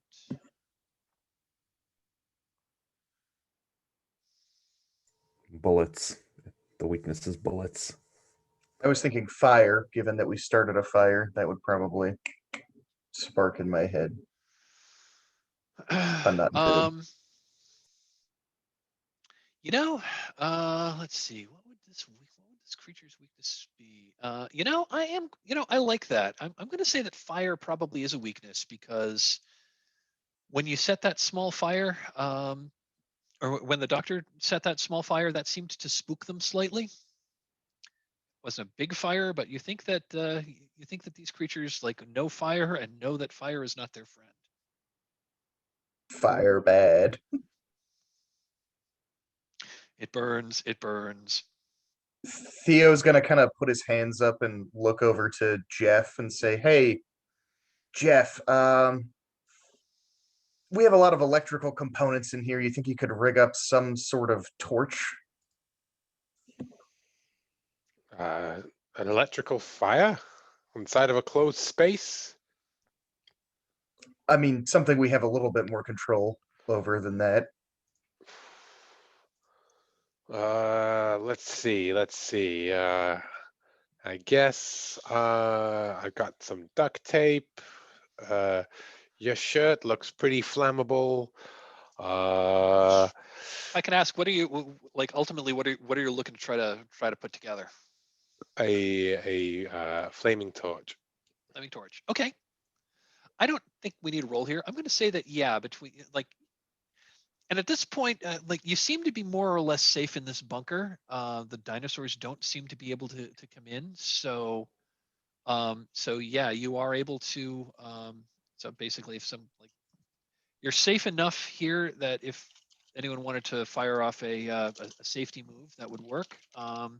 I don't think I need to call for a scavenge roll here. If you, I'm going to say that between the you find like a janitor's closet, and in that janitor's closet you find you find like I'm going to say you find a bottle of like rubbing alcohol. So that would be nice and flammable. You find a mop, like a good old rag mop. So you could conceivably soak it in alcohol, light that on fire, and you'd have a big torch on the end of a long pole. Well, here you go. You're the dinosaur expert. You take this. It's I'm more of an ideas guy myself. Perfect, thanks. Oh, and I'm just going to for more color, it looks like, and again, most of the products here, the labels are primarily in Chinese.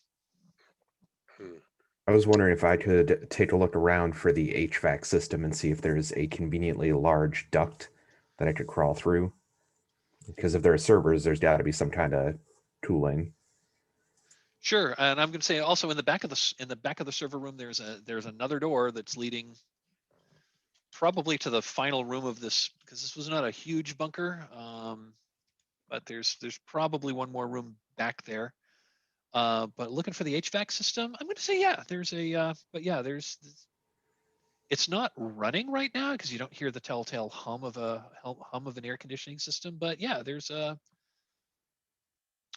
like big steel HVAC ducts. You could pop one of the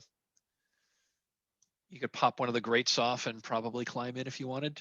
Looks like it's just barely big enough for a man to climb in there.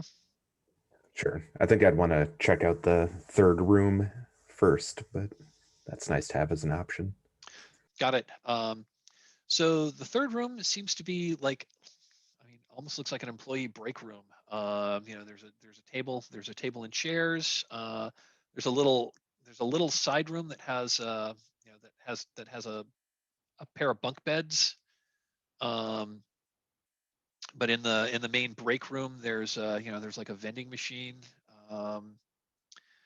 There's a door that goes out. There's another door that goes. There's another heavy door that looks more or less like the one you came through. That's also closed. Yeah, there's also a trap door on the floor going down. Guys, I found a trap door. Belay that it's not a trap door. There's a set of stairs. I mean, it wouldn't be a trap door. There's a set of stairs going down. I found a set of stairs going down. If you gentlemen want to come check it out. Is the vending machine, sorry, one of those ones with the like glass front that shows everything inside? Yep, absolutely. Yeah, Theo's gonna kick that in. Sure. Do I need to roll for that? Nah. Okay. Yeah, you've broken up the vending machine. Oh, and I'm gonna say you've been in here long enough that the klaxons sound for 15 minutes and then they turn themselves off. I'll load up on some weird Chinese snacks. Yeah, Theo kicks it in, just starts handing out food to everybody. Yeah, you got a bunch of Chinese junk food. Okay, it is 5 minutes after 11. I said I was going to call a break at the top of every hour. This seems like a decent time to call for a 5-minute break. Back at 10 past. Okay.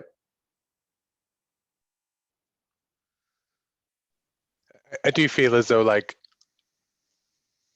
it has a lot of scope, and then you look at some of the questions though, and like it's kind of like very firmly that this is some sort of park / containment. You know what I mean? Like, because like one of those obstacles is like you're in the Triceratops pen, kind of thing, and it's like, well, that assumes a big level of other things already in the other context, right? You could always just change the verbiage though, and just have it be like you're in the Triceratops like territory. Yeah. It's just one of those things like when I'm reading it, I'm like, would I be breaking it? And now that we're playing it, I'm like, I see where I could change it and why not, right? Maybe the Raptors constructed a crude paddock to keep the Triceratops. One of the assumptions is the game is that there are high-tech facilities on this island, but it's pretty vague as to what they are and what their purpose is. So they could be, one possibility is this is an island that the surface of the island went jumped back in time from the future. This is a facility that's made by people from the far future that have time travel. That's one way to play it. There's a whole lot of ways to play it. I had a group that came up with an alien invasion kind of story about the dinosaurs, and at first I didn't really get on what they were hinting on, because that was so out of what I imagined the story to go. And then they said, yeah, that monorail thing that is mentioned somewhere in the rules, I brought that up, and they say, no, it's all actually a launching pad for alien ships and stuff like that. That was a real cool twist. I actually read a novel that's basically that, like intelligent alien dinosaurs left Earth and then came back and were like, here's an army of T-Rexes, deal with it. I remember reading one of those books on like UFO abductions and stuff that were big in the late 90s and the early aughts, where one of the things listed and it was like, oh, maybe aliens abducted the dinosaurs and that's why they went extinct. That'd be a lot of aliens on a lot of spaceships, because there were a lot of dinosaurs. Alrighty then. So I guess we're all back. So yeah, when last we left our heroes, you were in this bunker that seemed to be primarily a server room. It had looked like it in one part of the bunker. It looks like it had a place for like weapons racks. So presumably, that's where the guards were. The windows on that side that were facing the clearing clearly looked like the defenses of a military pillbox. But in the back, you found a recreation and small dorm, like employee break room and a small dormitory. I'm going to say in the server room, you did find a couple of cubicles with, yeah, you found a couple of cubicles that like where, I mean, almost looked like where office workers would have sat. But the regular computers, I mean, the monitors and the keyboards were still there, but it looks like whoever was there like grabbed the actual computer. And there's a set of stairs, and there's a also in the break room, there's a set of stairs going down. It's dark. What do you do?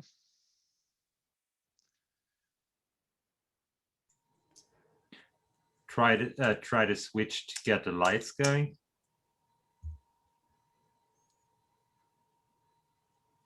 I got a headlamp. I have a flashlight. Okay. Yeah, I guess. Well, I'd no offense to the torch, Doc, but I mean Professor, but I think it'd be. I'd rather take my chances down there than out there with those things.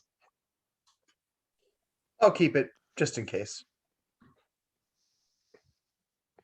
Are you heading Better downstairs? not need it. Mhm. Yes.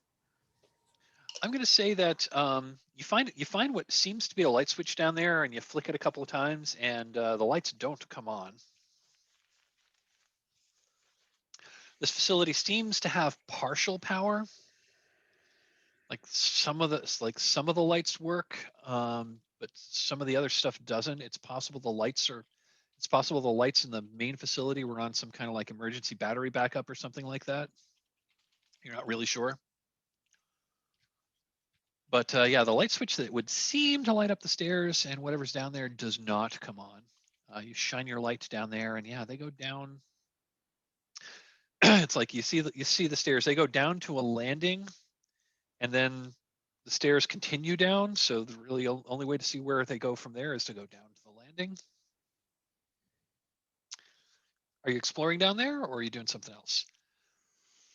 I think we're Excuse headed me. down. Yeah, I think we'd head down. Okay, you go down. So the stairs go down. Stairs go down to a landing, and goes down again, and it opens up into. It looks for all the world like a subway tunnel. I mean, it's not as grandiose, but it's an underground tunnel with a paved road that goes off. Again into the darkness. But what you do see down there is what looks like a golf cart. Shotgun. And it's basically an electric golf cart. It's got a logo on the door. It's got a logo on the door. It's got a couple of Chinese characters on it. I'm going to say, for the sake of argument, that I think we've established that none of you actually read Chinese. Sorry, I just need to close a shade here. There we go. Hold on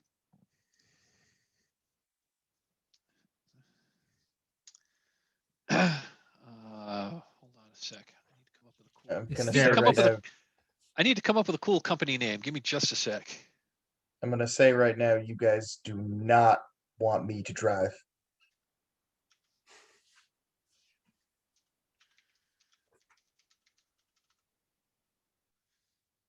I don't drive, not after what happened. Well, I don't mind driving, but look at the logo, and I just brush off some dust. That's a weird logo. It reminds me of something. It's definitely Chinese.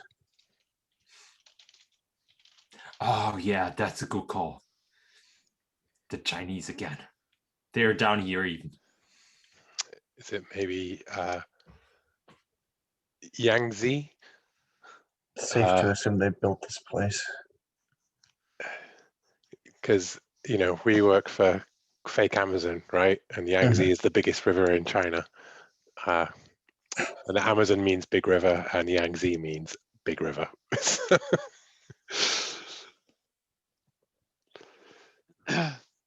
I'm going to say so it's got a corporate, it's got a logo. It's got a couple of Chinese characters, but then underneath it in English, it just says Alpha Technologies.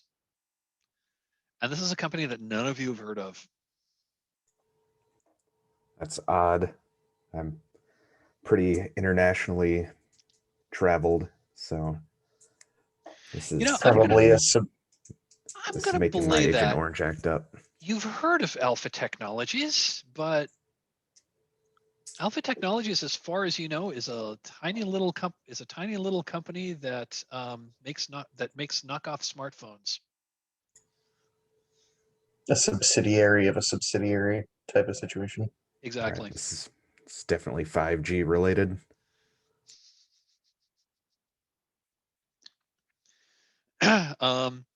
So yeah, so this is like, so the tunnel pretty much only goes in one direction. And yeah, there's this little golf cart. Are you, and it seems to have, it's an electric golf cart, seems to have power. Flip on the headlights. I think we elected Jupiter as the driver. Yeah. I think Cool. Theo demanded it, didn't they? Or they said shotgun, didn't they? That was right. So That was Jupiter's.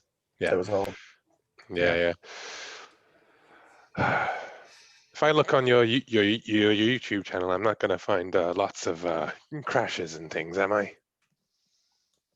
Well, depends on what counts as a crash. I did fall off a cliff 3 times.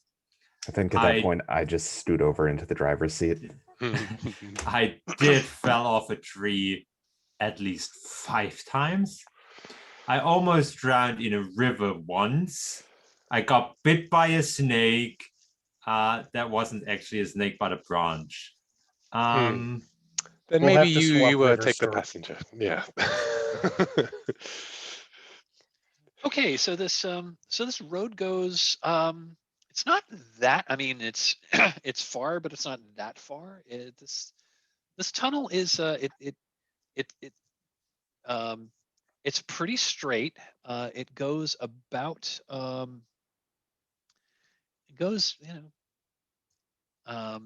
it goes about maybe a quarter of a mile underground, and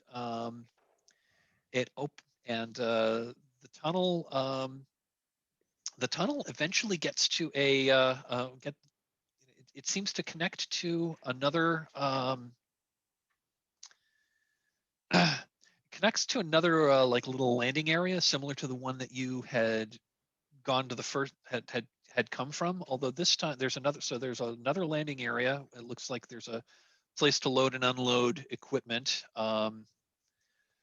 There's and again, there's a staircase going up. Although this time, at a 90-degree angle, it does turn to the left and goes, and the tunnel continues. All right, I'll stay here, keep this thing ready to go if somebody wants to poke their head around that corner. And if we need to take off, just jump back into this thing. So again, you're in it's almost like an underground garage. The tunnel, it opens up into a room. There's another set of concrete stairs going up, or the tunnel continues to the left. Someone staying with the car? Is someone checking out this landing, or just going to keep going? I guess I didn't quite understand what you were saying. Oh, like I meant I would stick with the car, and then somebody else could go check out around the stairs and see what's up there. Yeah, I got the headlamp. Somebody wants to, 2 of us go and 2 of us stay. Does that sound good? Or all 3 of us go and we leave the doctor with the car? I'm also happy with that. I mean, what are we doing here? I thought we're heading to the seaplane. I mean, I don't know. Do you know which way that is down here? Well, We're looking for a way out. Yeah, I think we are trying to get our bearings at least here and make sure we're heading in the right direction. Agreed. So yeah, I'll have a poke around the thing. Sounds like maybe Okay. Jupiter wants to stay back at the cart with the doctor. Like, it feels like this is a bit of a distraction. I'll go with Jeff. You bring up the torch. Just in case. Just in case. Okay, then I come with you too, and try to make you a bit faster than previously. Remember, you almost get caught by a dinosaur. You don't know what it's like on this island, man. I've been here for 3 weeks. Like, you wouldn't survive 3 minutes without me. Yeah, I love it. And of course, leaving the doctor alone in the dark. Yes. Well, we're on a golf cart. Trusty With lights Penlay. on. Yeah, pen lights. Just inventorying my supplies. Good lord, a bunch of nerds ended up on this island, didn't they? Okay, you head up the stairs into the facility. Again, it's it's like up to a landing, turns around, goes back up to a landing, and it opens, and you're in a you're in a mostly dark room that has a little bit of natural light that's coming in through a window. This looks like it's a this building has kind of like an industrial feel. You're looking around. There's this apparently is some kind of a loading dock. I'm going to say also in the basement you did see what looked like a freight elevator that went up, but you probably wisely chose to take the stairs instead. So this room at least appears to be like some kind of a warehouse. There's like wooden crates that are stacked up. The sunlight is coming through the windows of what appears to be a garage door. And I'm going to say there's another one of those like electric golf carts that up here, although this one's configured to be more like a small pickup truck. It's got this one looks like it's got room for two in the cabin, and then it's got a short loading bay, or like a short pickup. And there's an open doorway in the other direction, and just from looking in there, it looks like it's a power generator station of some sort. Looking around there, it looks like, yeah, this is some kind of electrical generation station. It does not appear to be functioning. Could I perhaps make it function? You perhaps could. Okay. I'd like to, it feels as though this is a truck with a lead. The truck looks like it doesn't just use this tunnel. It goes in and out of it. Like, it looks more like an outside cart, right, rather than just an internal. Yeah, this one. Yeah, I mean, you're clearly on ground level. There's natural light that's coming in through the windows. There's a garage door that opens up into. I assume you look through the window. Yeah, there's like a dirt road that goes off into the jungle in this direction. There's Yeah. there's like tracks. There's like ruts that would indicate that someone has been driving a vehicle around there, or had been. Okay. I'm gonna try and jerry rig the generator. Jerry rig the generator. Okay. Why don't you two see if you can get the lay of the land from up there? And if we get the generator going, and we can maybe go back to the dock and see what the plan is. Does that sound like a plan, guys? Because I noticed Sounds that lay of good the to land me. is a you and a companion, so you can't just split the party entirely. Yeah, I think we need to split the party entirely, because somebody needs to crack open those wooden boxes and find the evidence that's left in there. I'm sure of it. Well, you can do that when you come back, okay? Okay, Let's take a look up top. sure. Okay. So Jupiter and Theo, you're gonna have to go outside to really get the lay of the land, but yeah, you can. I mean, this garage, this door is not locked. So you're and Jupiter, like now that you're outside and you're looking around, like you have come by this way before, so I'm going to say that you had found this road and had found this facility, although you had not been able to get inside of it. Didn't really know what was in here, but since you were inside, the doors were only locked from the outside. Also, I think last time I've been here, there was like some electricity on the fences, and I got badly shocked. And then it turned off, but I didn't want to go in anymore. So yeah, Got it. I hate this Yep. place. Excellent, love it. So yeah, you know that there's so you're not, you think you know where you are in relation to everything else, but yeah, you wander around a little bit.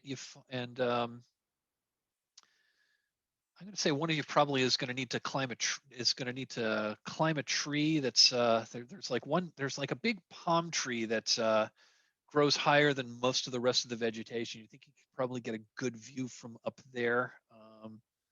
I'm not going to ask for a roll or anything, but who wants to climb the tree? I think I'll do that since it's somewhat familiar, and I just need to find that lake to know which direction I need to go next. Okay, so why don't you tell us a story and roll plus clever, and we'll see what you find when you take the lay of the land. Okay.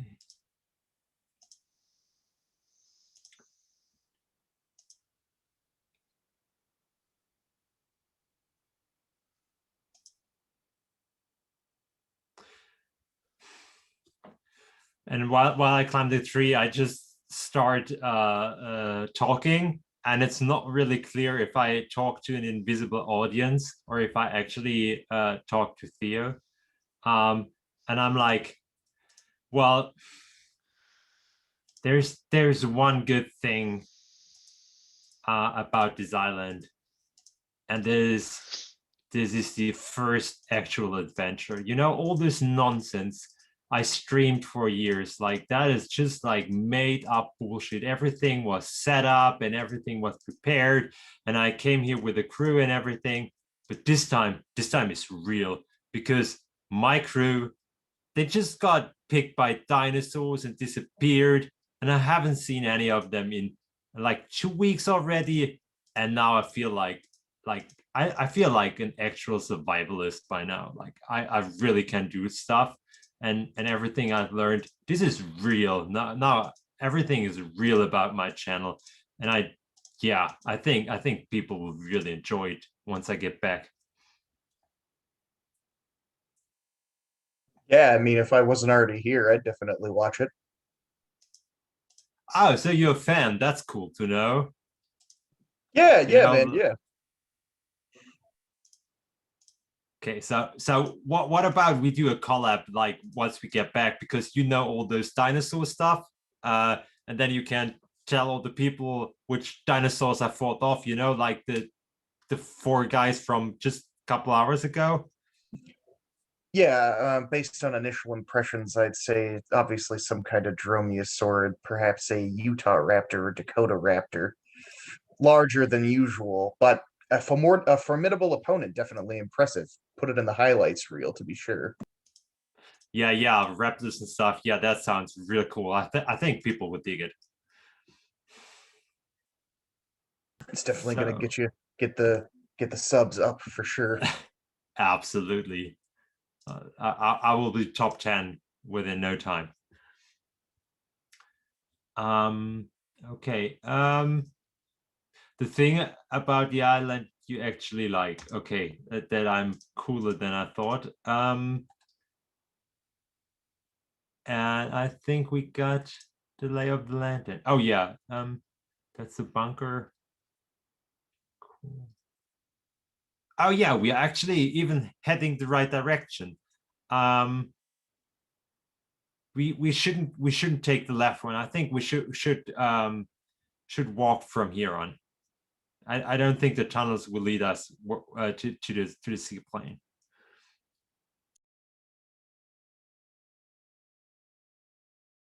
We could also definitely get the truck started, perhaps. Definitely. Let's go back and see if Jeff's managed to get the generator online. Yeah.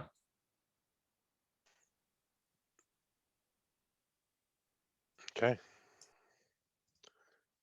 You're muted, Michael. Hey, stuff, and didn't realize I was muted.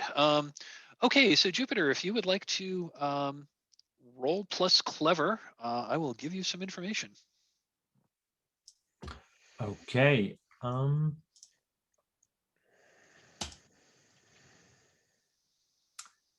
That is a 7 on the dice plus a 1, an 8. Okay. So on a hit, I will tell you 2 landmarks, 1 natural, 1 man-made that you can see. So you want to hop over to the Dino Island map. Let's see. I am going to do a curve.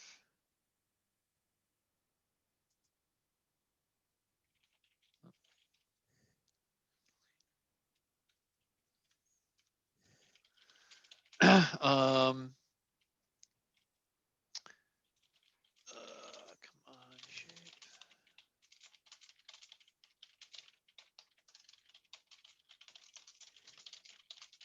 Sorry, having issues with the.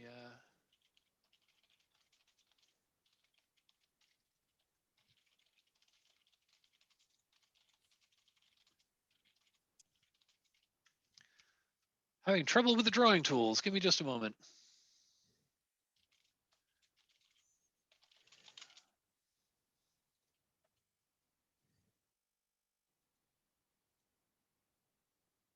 Well, I can't figure it out. I'm just going to drop a shape.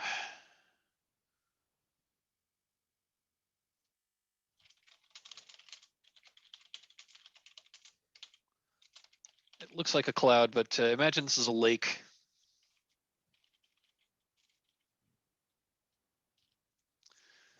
Yeah, so to your northwest, you can see that there is a large lake on the island. That is I'm going to say that yeah, so there is a lake in that direction. That's more or less between where you are and. Let me wait. Yeah.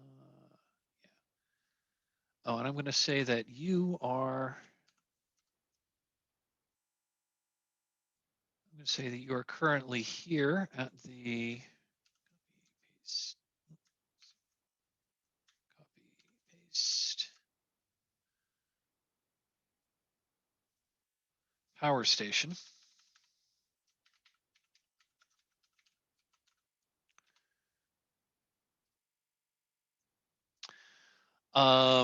So there's a lake to your west, and I also need to tell you that there is a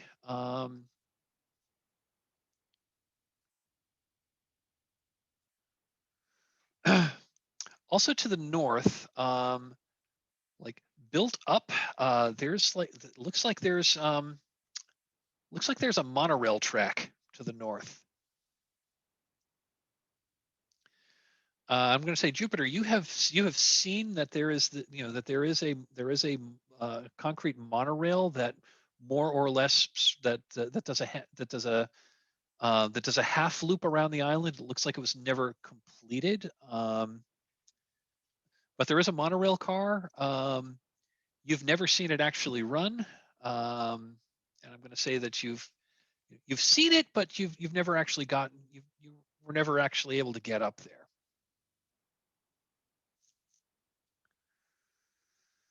Yeah, so I think I tell the other that is completely useless to go there because it's broken and thing. I think everything that is out of my reach is just not worth investing any energy. So I just dismiss that and just say, yeah, forget about a monorail. We need to get past the lake, which actually cool story. I once saw Nessie there, like that creature from the like back in the days, you know.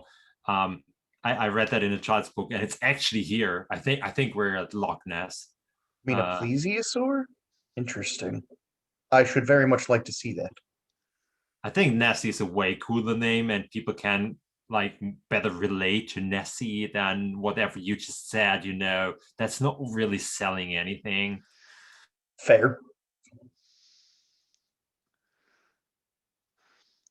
I'm also going to say one other thing about the facility you're in, or that you've just come out of, that there is a large antenna that's coming off the roof. You know, it's a good like 30 or 40 feet tall. You know, there's a satellite link. There's a satellite dish as well that's like pointing in the sky in some direction. But you think that this is this transmitter may very well be the source of that. May very well be the source of that interference that you're getting on your sat phones.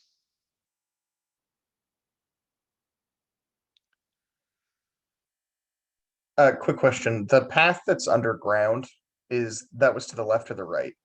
It was to the left, so you're pretty left, sure. okay. I mean, you were underground. It's kind of hard to say what direction it was heading in. You think it probably goes west, but you're not 100% sure. Okay.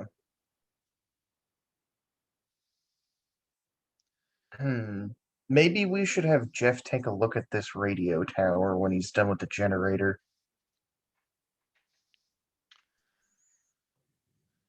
The radio tower's Okay. a long way away, though, right?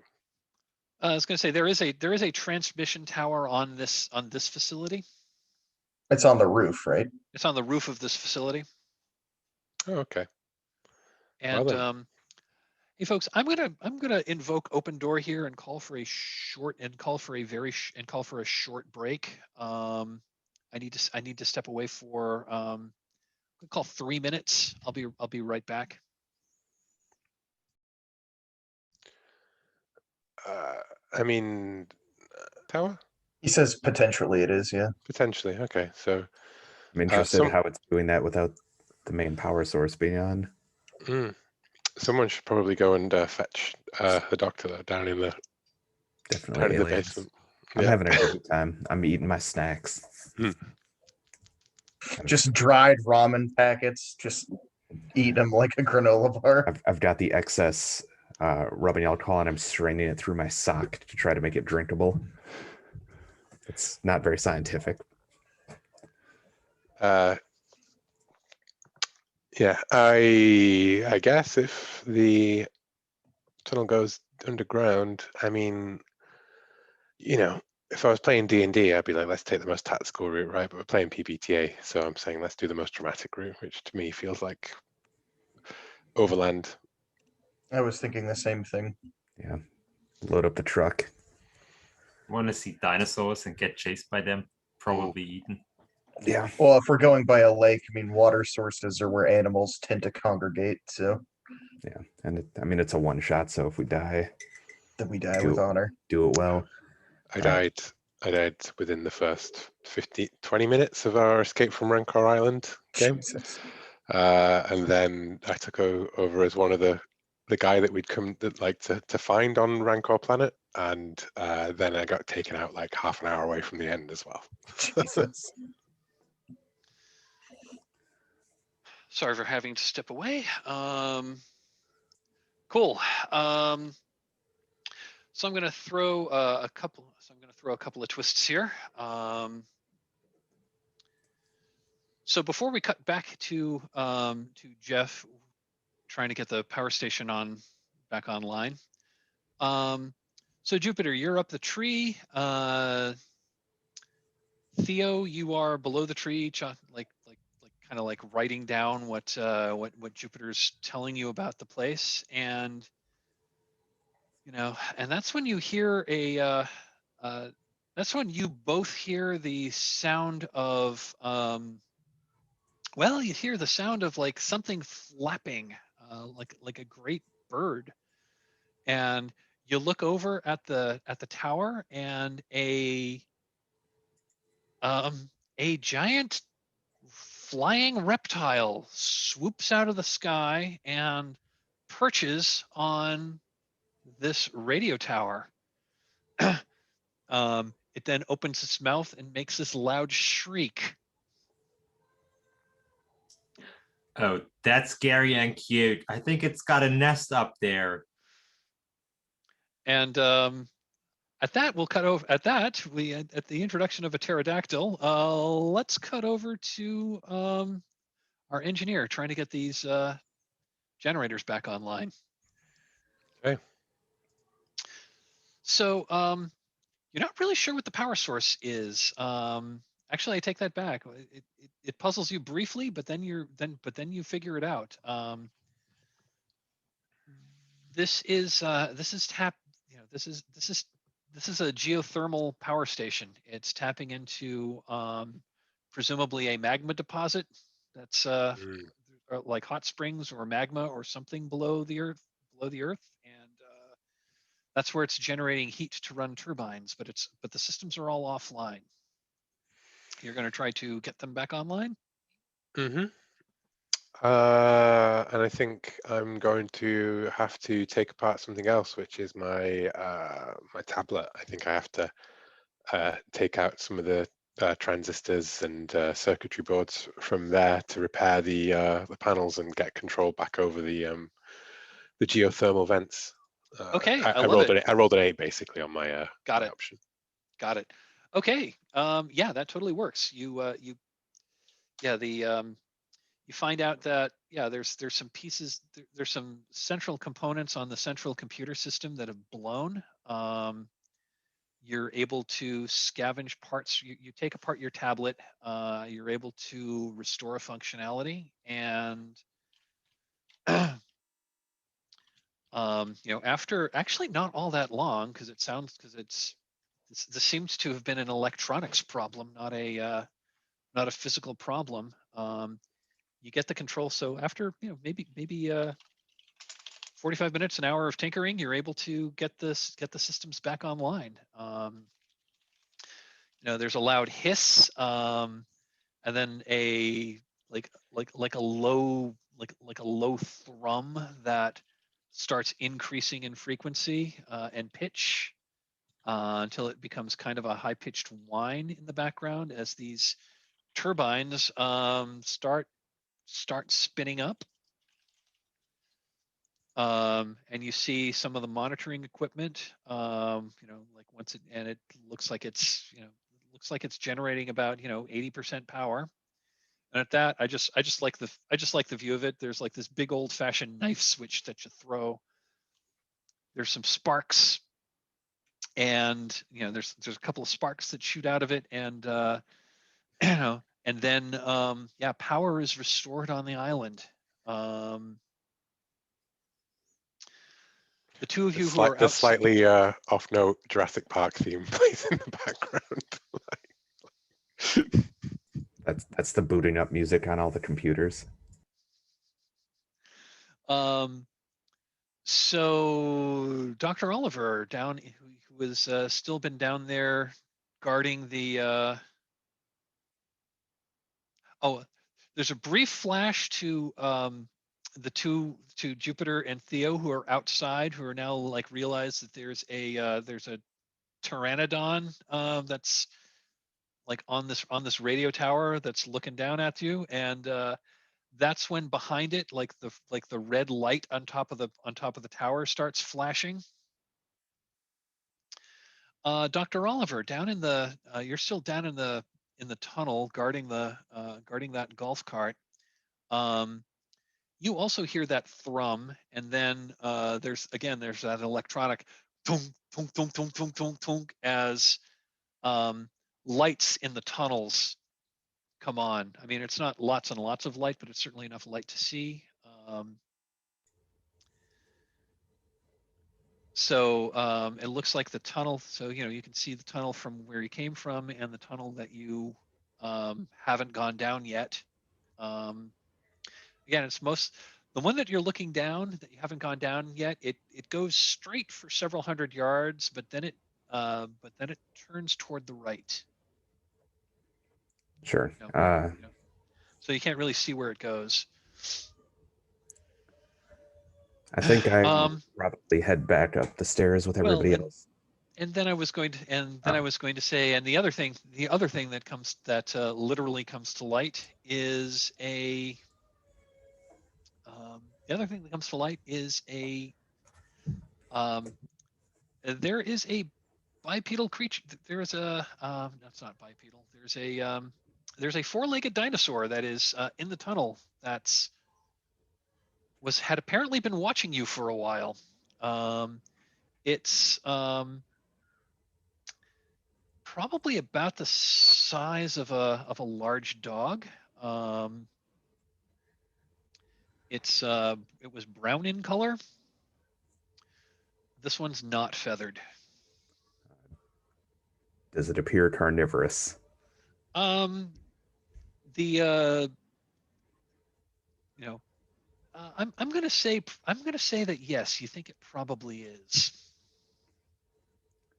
All right, I'm gonna reach into my collection of snacks and find some jerky, and I'm gonna try to befriend this thing.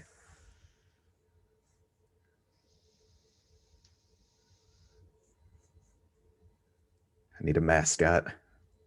Got it.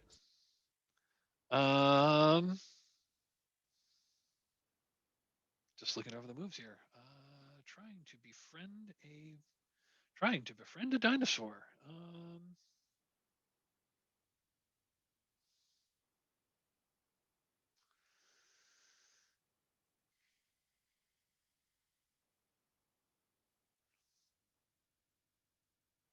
Sure. I think I'm just gonna.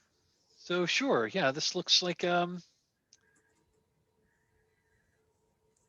This is a quadrupedal dinosaur. It looks like it's maybe the size of a dog. A larger dog. It was watching you. There's no real move for this, so I think I'm just gonna have you roll plus steadying, and we'll see what happens. 7. Okay.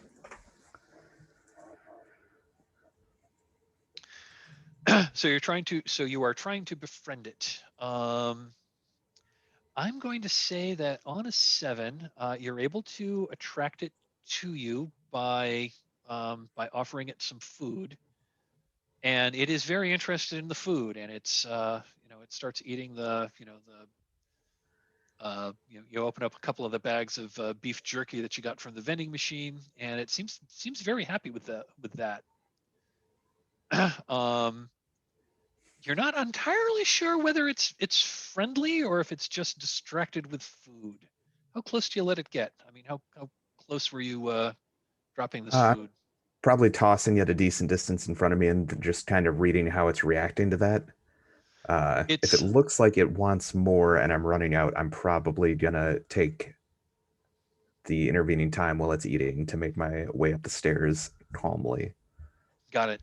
And I'm going to say that it's more or less that it's happy to have the food. It definitely wants more and will eat more if you give it to it, but you don't think this creature is your friend.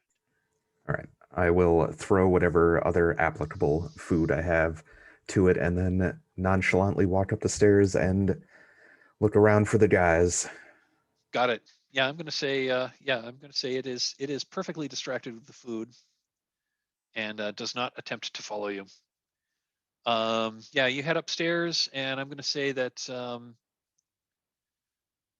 you find Jeff working in the control room for the power equipment. Is there a way to is there a door for the stairs or is it just open? The door to the stairs is just open, but I'm going to say there's like an inner there's like an inner bulkhead door that you can close. I would probably close that. That seems like the smart call.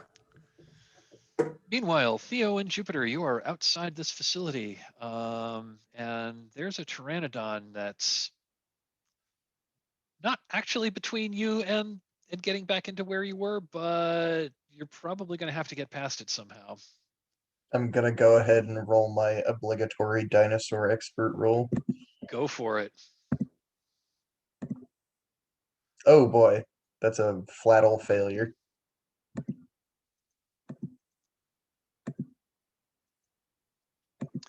Okay, so go ahead and ask one of the questions. I'm gonna ask, what's its drive?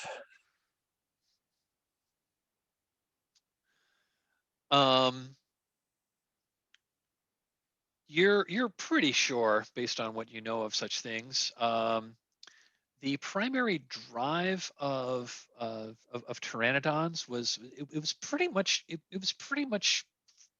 they were pretty much entirely food driven.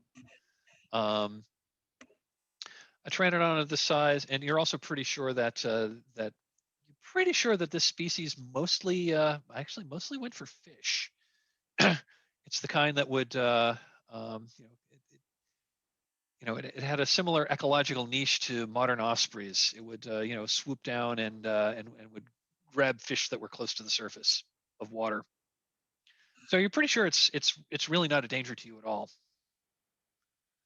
Theo's gonna be pretty casual about it. Then he's just me drawing a sketch, taking notes, and going, "Don't worry, Jupiter.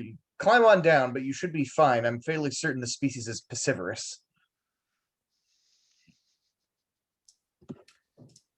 And I just think I'll just say, yeah, whatever.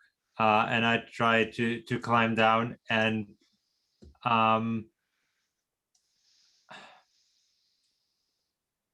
I want to do something just real stupid, if that's okay with everybody. I want to throw rocks at it. Okay. Okay.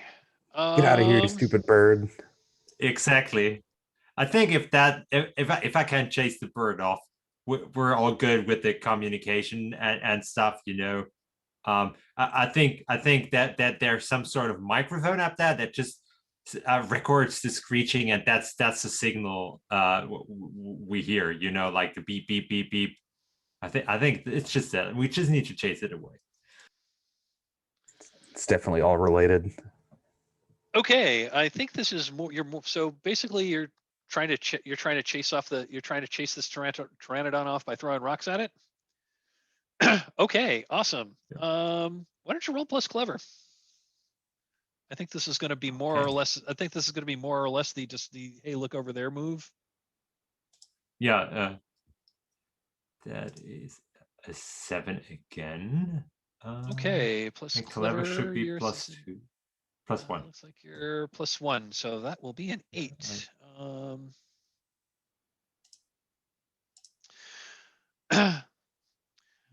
Okay, I'm going to say that you throw some rocks on it. You throw a couple of rocks, and it looks in the direction of where like your first couple of rocks land, and then one hits it square in the chest. It raises its head and makes this horrific screech. Then it looks around and it looks right at you. And I'm gonna say it then extends its wings, like flaps down hard and jumps off the tower and starts flying right at the two of you. What do you do? I'm gonna say, what the fuck? That's a big fucking bird. Yeah, it's you got ever about hear about it? It's got about a 20-foot wingspan. Attacking somebody. It's got about a 20-foot wingspan. Well, I mean, an eagle would probably attack you if you threw rocks at it, man. Eagle attack people? What the fuck? Never heard of that. Why would an eagle attack a person? Why would a person throw rocks at it? Oh yeah, okay. This thing's getting pretty close. What do you do? Run! Yeah, run. I think I'm gonna try to run, intercept its arc, and try to run back towards the bunker. Everybody, calm down. We're not fish. We're gonna be okay. Okay, Theo, you're going to be rolling through the. You are the least fit, so I'm going to ask you to roll for the two of you. Excellent. So please roll plus fit on That is a the 2. run move. That is a 2. All right.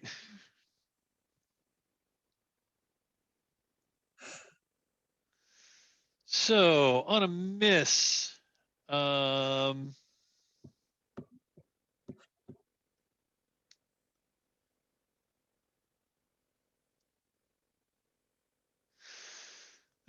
okay, so you're going to try to, so your plan was to like run back toward the power station, just kind of like jog out of its way because it was only going to get one shot at you.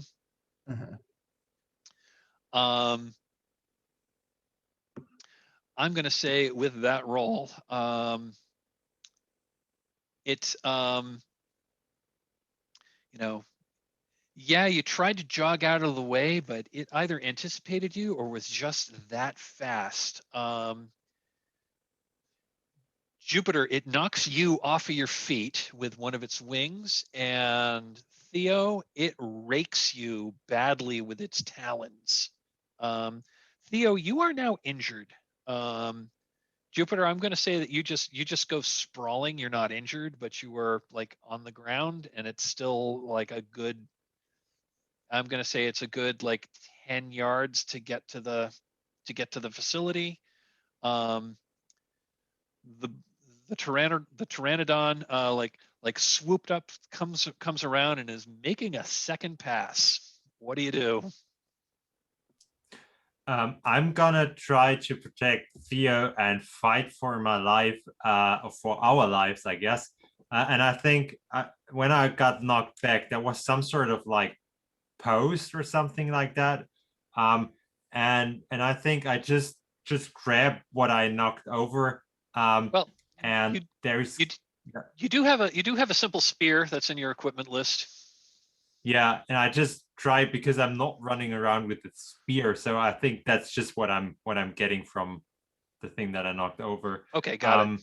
Yeah. Okay. So then I roll +1. Yep. Go ahead and yeah, you got a weapon, so go ahead and roll +1. Yeah. A 7 again. It's like yeah, +1, so it's an 8. Okay, so that's a hit. You buy a precious moment. Choose one from the list. Your choices are: you are not injured, or you injure the opponent.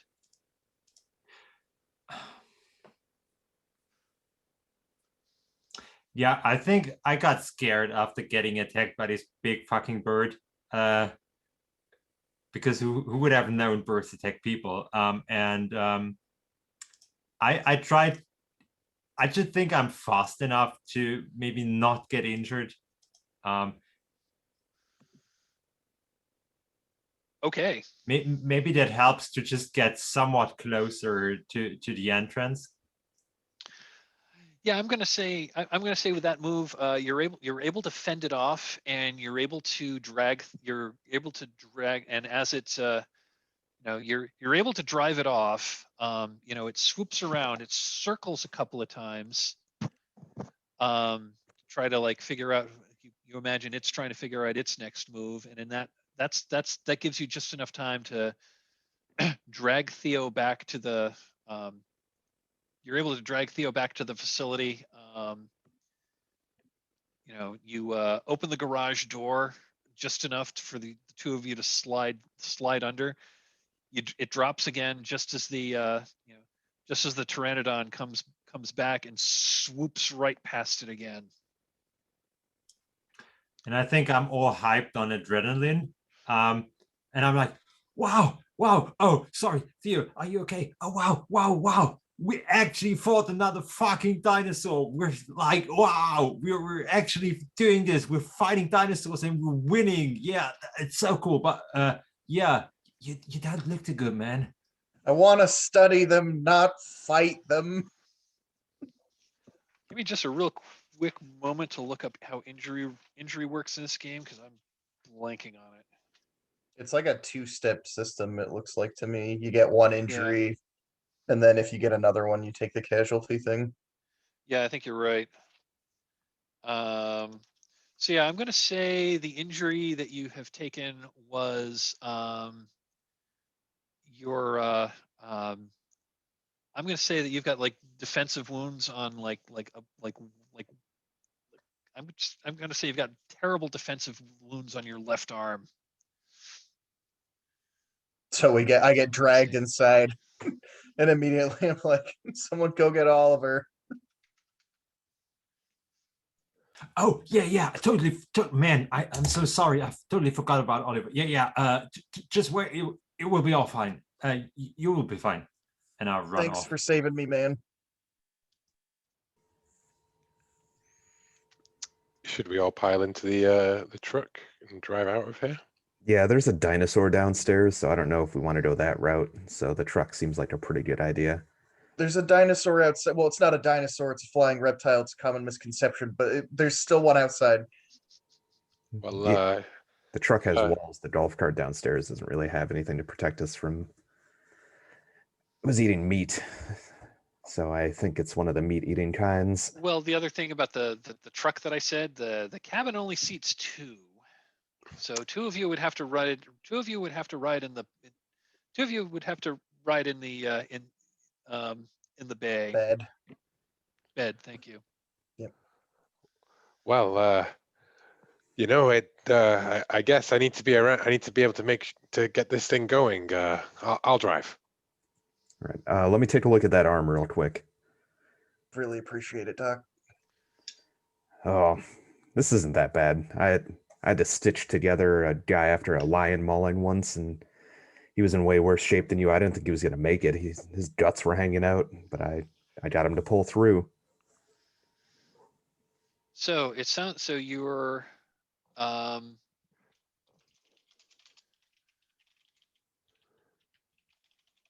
so why don't you so like you've got you're in a you're not in a perilous situation at the moment. So why don't you go ahead and tell us a story? Thought that's what I just did. Okay. And yeah, there's no roll. We can cross off the injury.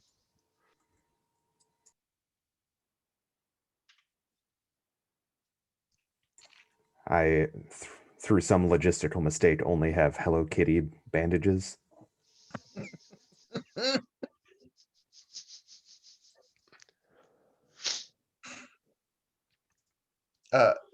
So we're gonna take the truck, right, guys?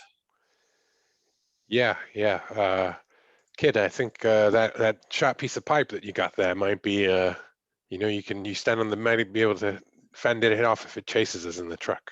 I'm definitely calling shotgun again. If Yeah, it's all the same to everybody, so- I'd like to ride in the bed so I could gather some more observations. I look at your Hello Kitty bandaged arm, and I go, yeah, sure. You knock yourself out. Bait and switch. Yeah.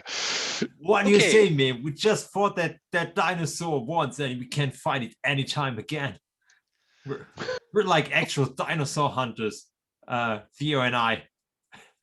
Okay, so looking at the time, we've got probably another half hour worth of play. So I'm going to advance the clock. It is and introduce a new element. Everyone may take an advancement. While you're thinking of that, I'm going to just set the situation, and then I think I'm going to call another quick break, and then we'll come back and bring the story to a conclusion. So in the control room where Jeff was working, now that there's power back, there's a radio that had been dead because it had no power, but it crackles to life, and you hear it's it's in Chinese, so if you don't speak Mandarin, you don't understand what it is. But yeah, there's it crackles to life, and there is there's a male voice saying something in Chinese, and is repeating repeats a phrase a couple of times, repeats a phrase, pauses, repeats the phrase, pauses, then says a few more things. Like,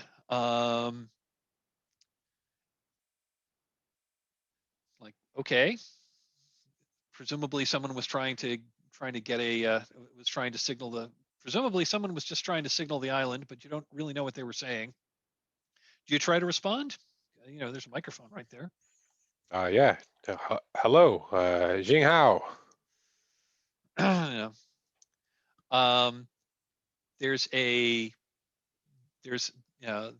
Says something in Chinese, and then a different voice says in a thick accent that I am not going to try to replicate. Says, "Who is this, and why are you on this? Who is this, and why are you at our facility?" I'm working for Mr. Elon Bezos. We're here to. He bought the island. We're trying to get off. Stand by. Stand by. Stand by, the voice says. And the voice comes back, says, you are illegally trespassing on this island. Stand by. Stand by. We will stand by, and you will be, pause, retrieved. Well, I don't like that. I don't know about you gentlemen, but I'd rather take my chances with the dinosaurs than a Chinese prison. Yeah, if we can get to that plane, I mean, I can fly that plane. Yes, sir. We'll wait right here. We'll be waiting right here. Click. Yeah. What was he talking about? I thought this island belongs to Bezos. I guess no one told these people are communists. They don't understand the needs of the super rich. It's also entirely possible that we were hoodwinked on this. I want to call a really short break, and then we'll come back and we'll do the escape and hopefully epilogue.